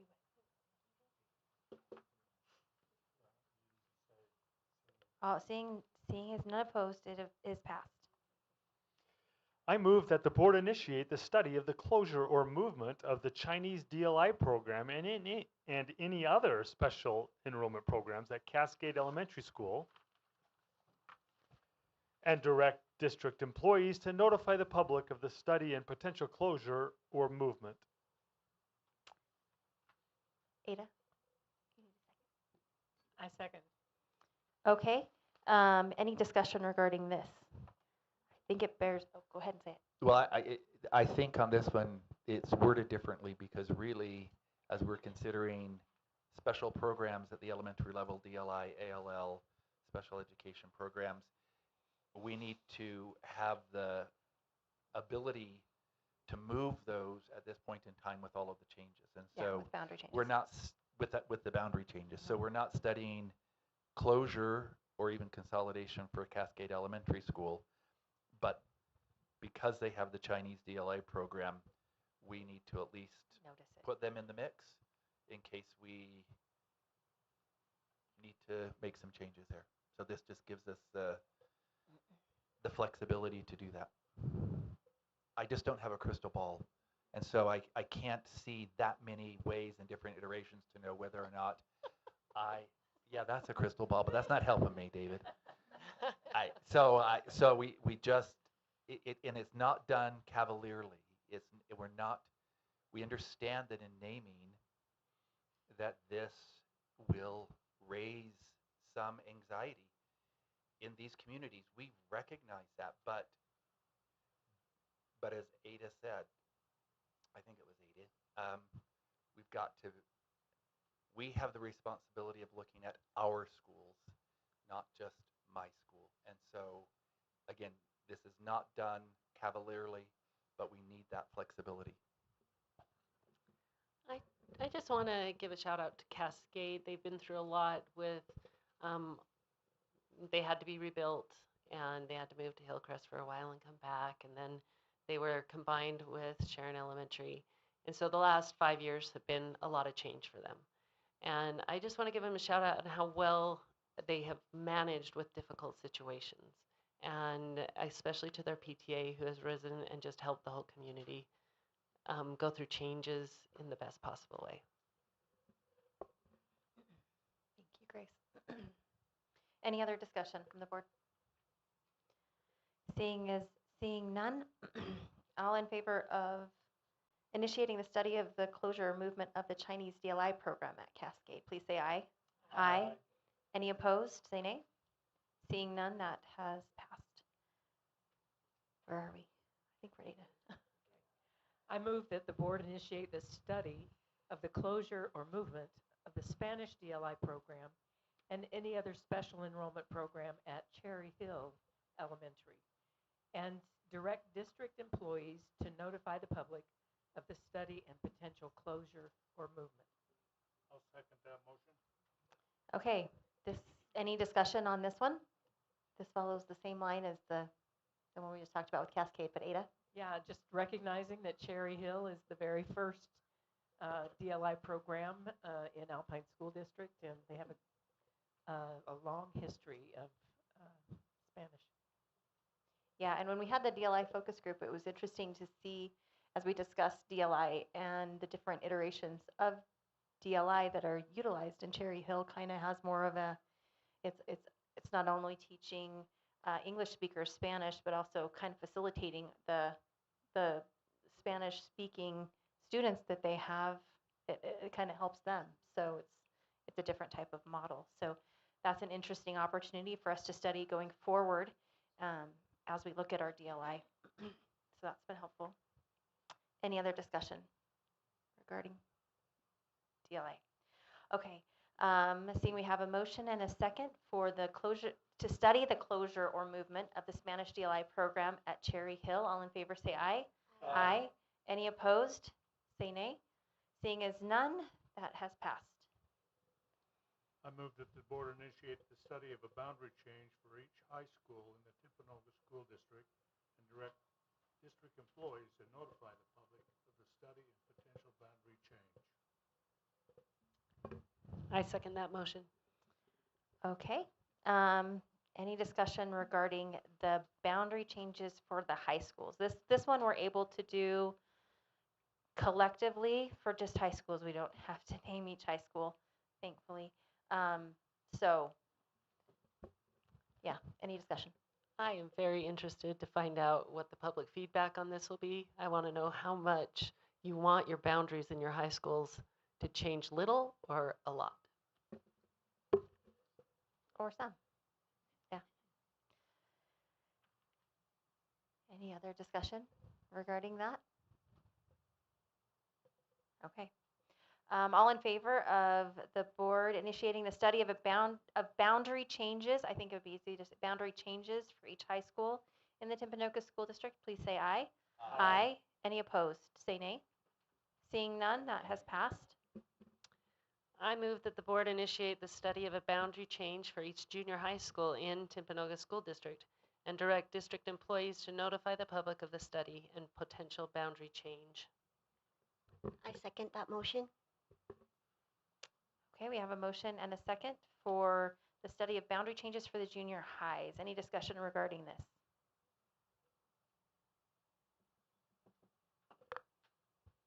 Okay, seeing none, all in favor of initiating the study of the boundary change for each junior high in the Timpanogos School District, please say aye.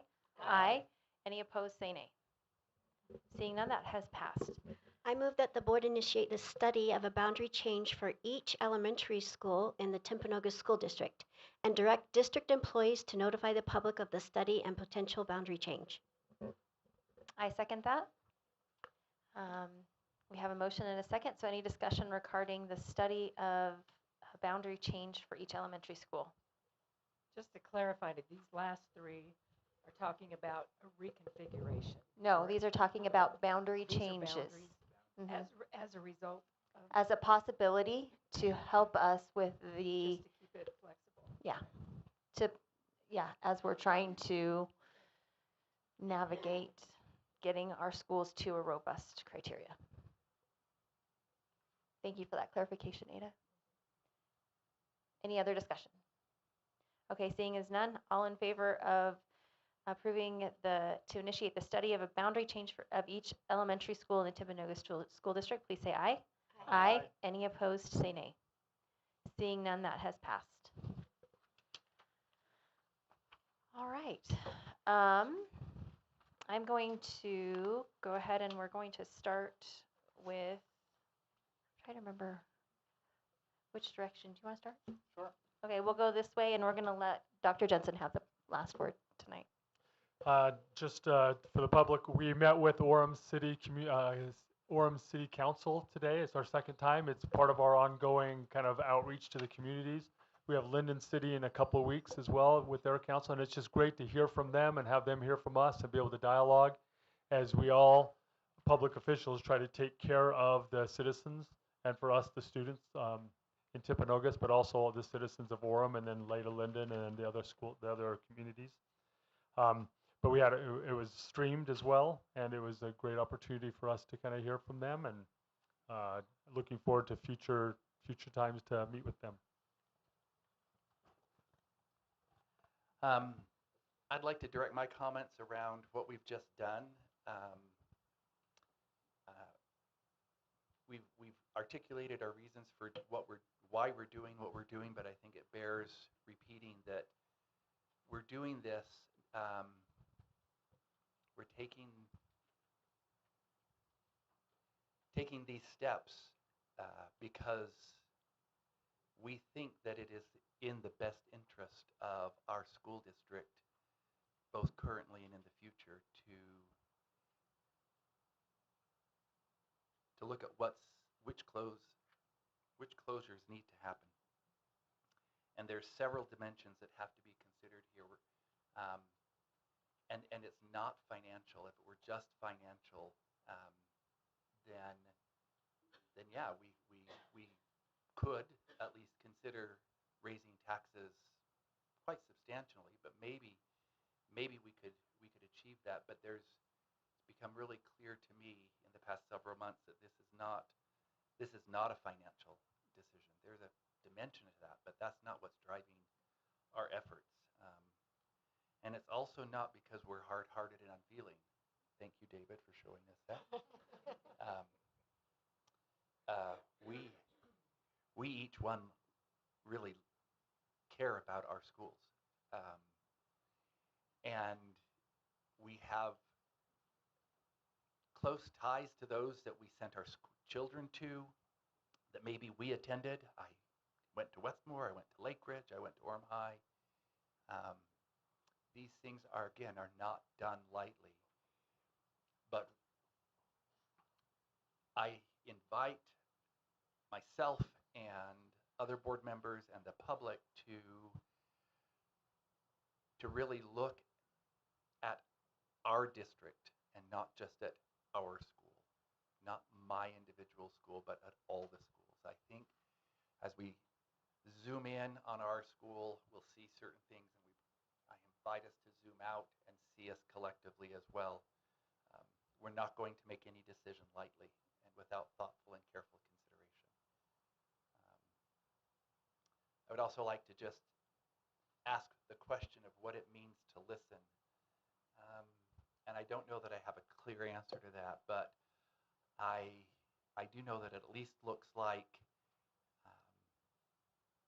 genuinely opening my heart to hearing the emotion and the reasons that are given, both reasons and emotions that are in play. And there's going to be a lot of emotions and there's going to be a lot of reasons in coming months, and I am committed to listening to those. I don't think it means that I am persuaded by everything that I hear, because I will hear contradictory things. I will hear things that are in direct opposition to each other. And so I commit to listen, and I also commit to considering what's the best for all of our schools. So I just want to say that. Thanks. And I want to give a shout out to our principals that have been helping us with this process, actually all of the principals in our district. It's been so wonderful to have this group of people who have dedicated their lives to the education of children, and they have experience, and they've had experiences at huge schools and small schools, and they have informed us to no end. I leave meetings thinking, oh yeah, that's something we need to consider, and they are a touch point between us and the students, and I'm grateful for them and their willingness to set aside their tendencies. I think we all feel that way, as you get choked up about, as Sterling mentioned, it's an emotional thing when you're talking about your school, but they're willing to look at the bigger picture and know that we are trying to create a district that is going to be, my goal is for this to be the best district in the state, and for us to be able to attract people to come to this area because we are providing the best education for our students. And I can't imagine a better group of people, both district staff and our principals, the teachers that we have. I can't imagine a better group of people that could help get us there. But I really see it within our grasp. It's going to take some painful steps, and it's going to be uncomfortable at times. But we recognize the fact that sometimes we have to go through the hard to get to where we want to be, and we're willing to do that as a board, to take on this hard so that we can set us up for tremendous success in the future, and we're really looking forward to that. Again, Sterling talked about zooming out to see the whole, but also we do want to hear. We aren't able to zoom in on every school, so we want to hear that feedback from our public. We appreciate it and look forward to hearing that those things that maybe we're we're not aware of or haven't looked at. There's every day I talk with people and they'll bring something up and I'm like, oh, I hadn't even considered that. It does inform us. I want you to know that we are listening. As Sterling said, listening doesn't always mean agreeing. We're not going to agree all the time, but we really are listening, and that's going to inform our decisions, and we do really appreciate it. So thank you. Michelle. I had the opportunity to attend several schools as the teachers came back to school to prepare for the new school year. And at one of these mornings, a teacher came up to me and said, I just want to let you know that this boundary study will affect me, but I know that you are working hard to make the best decisions, and I trust you, and that makes all the difference. And so I just know that there are a lot of people who are joining us now because perhaps their school was named, but I hope that they'll take the time to look at the work that we've done previous to this to get to naming these schools. These criteria that we've come up with that we feel make a robust school came because of feedback from our public and our administrators and our board and district leadership. So this is a community effort, and we want the community to join us as we do this and give us your feedback as we continue this process. And I know that we all love our schools, and that gives me hope because we've had some schools change over the past few years, and they're thriving, and the community loves those schools now too. And so I know that this will be hard, but we're hoping and know that we'll come out with great outcomes in the end. And I also want to point out that our children are very resilient. Sometimes adults aren't that so resilient, and so I just hope that as adults that we can keep our conversations and our positive and to quote Dr. Shane Farnsworth, sometimes we need to consider our emotions, consider our reaction to an event, and how we react will predict our outcomes. So as these things are happening to our school communities, let's make sure that we keep our reactions as positive as we can and two-way communication and assume goodwill. That is one of our district values. I just want to say I am so happy there are so many of you here today. I was starting to wonder if anybody cared because nobody ever came to our meetings, but you have proved that you all care about this.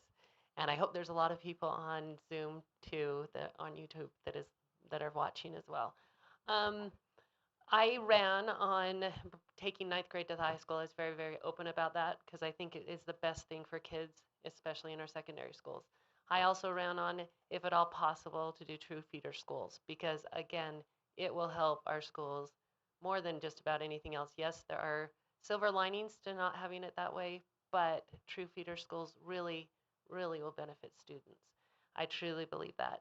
I just want to say that I do know what, to a certain extent, some of these communities are going through. My kids all went to Sarah Park, and it was combined with Hillcrest and made into Centennial. And then it shut down for COVID in its first year, so it was a shaky start, and it was hard on a community. But as you look down the line, just about every parent there would say it has been a good thing for the school and for the community. And can it be done better? Of course. We could not have COVID. Everything would have been better without COVID. But I came also into this with the idea that I wanted the community to speak out as to whether or not we should just raise taxes and keep all the schools small if everybody wanted them that way. That really was the way I looked at this when I first was getting elected. After visiting all the schools, however, I have changed my mind. I have 10 children. 7 of them have graduated from Orem High School. Teaching has changed in the last 26 years since I've had kids in school. And when it was very much, you could have the the loan shark teacher who would just be so awesome. But after a few years, the way we teach now is collaboration. Collaboration done right makes schools better. I've watched it. And it really is, and it's one of the pillars of our robust school. And that is one of the reasons, one of the main reasons for me that I've come to the decision that having a robust school will ultimately help all students, because that's the way our teachers like to teach for the most part. And I know that I'm really grateful that there are those of you out there who are willing to raise taxes for education, because educating our students is worth it. But I know there's also a lot of people who can't afford for taxes to be raised on them. So we have to really be judicious on how we are educating our kids in that way as well. And I just want you to know that every one of this on the board understands both those things, and we really, really just want the best for our kids. Yeah, I just,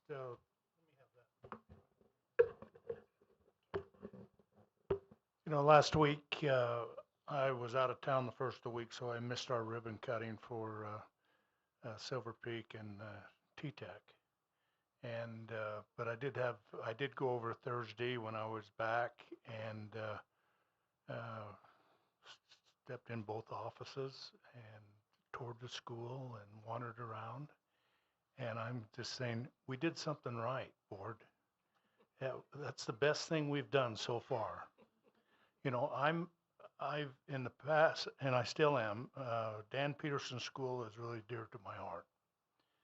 And I knew Principal Wong really well back in the days and spent a lot of time over there on my previous board experience. And so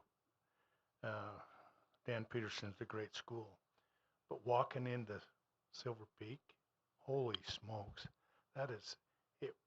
From the time we visited that school, when Sharon was closed, it was cold and it was dead. But when I walked in there Thursday, it was full of life and light. And and that's what I hope we do with these consolidations, I call them. I don't call them closures. And, I want to build more centennials and have the success and give these kids a great place to go to school. With the better gym. Okay. Okay, we'll put that. So let it be written. So anyway, but thank you, board, and it's a great thing working with you guys. I want to say thank you to those who came and made public comments today. I appreciated your positivity as well as your admonitions, and those are taken under advisement. I do want to encourage you to watch this study session. For those of you that want some certainty about programs and timelines, we talked specifically about the timeline, and maybe Dr. Jensen may briefly address this, but the timeline is specifically talked about when we're going to be certain of programs, when we're going to be voting on certain issues. So watch the study session for that. I think Board Member Fugel and I are the only ones here who've been through truth and taxation. Is that right? And so we've been to the public hearings where we are very sternly told that we should not raise taxes. And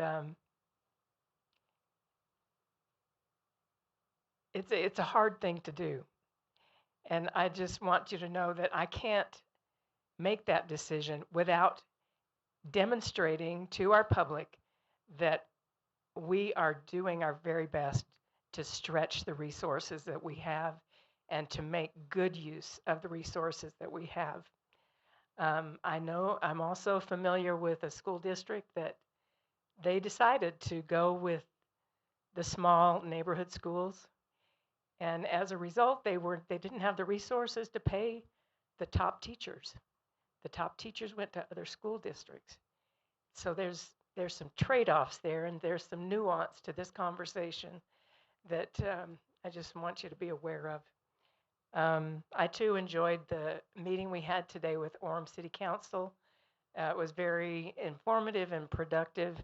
We told them about what they were doing, and then they told us some things that they're doing for our students. They are having an internship called the Fire Cadet Program, in which they're inviting high schoolers to come and have the fire a fire training experience. Academy, yeah, it's like an internship. Anyway, I was blown away by the experiences being offered every semester to a small group of kids from high schools all over. I also am impressed with the work that we're doing for safe routes. They work with our school community councils, and this work is going to be even more important as we get these decisions in place, and they are ready and primed to work with us to make sure our kids have safe routes to school. Also, our school resource officers, we met with the chief of police who's over them. They are in our secondary schools and they visit our elementary schools, and they are an important presence for safety and security in our schools in the secondary level. So thank you to Orem City for all the things that they do for us in many ways. Okay, I'll try to keep my comments brief, but if you've been listening tonight, I hope you've noticed a handful of things. One is just the size and scope of this study. There's so many moving parts, and one of the things that makes it tricky is that there's so many moving parts, but it also is going to allow us to make better decisions. One other thing I hope you've felt is that there are not predetermined solutions, that we really will use the next 90 days to truly continue to study. We've already looked through so many possible scenarios, and those evolve, and I think that's important to recognize. But probably most important is to recognize that this board recognizes the human element that we're dealing with. The first two words of our vision are together we. And I know, as I've observed and I've seen this board, that's not just something to put on a paper or to put on a district wall, that it really is together we. And so I praise our board for both their humanity and their courage as we continue down this path to continuing to get feedback from our public. We'll be sending out the official notices, but we'll also be we've done so much more than the law requires, and we'll continue to do that between now and when decisions have to be formalized and made. And we will continue because together we really will make better decisions so that each student can have a great educational experience. Thank you. Seeing as how we have reached the end of our agenda, I will entertain a motion to adjourn our meeting. I move that we adjourn our meeting. Second? I second that. Okay, all in favor? Aye. Aye. Okay, we will stand adjourned. Thank you.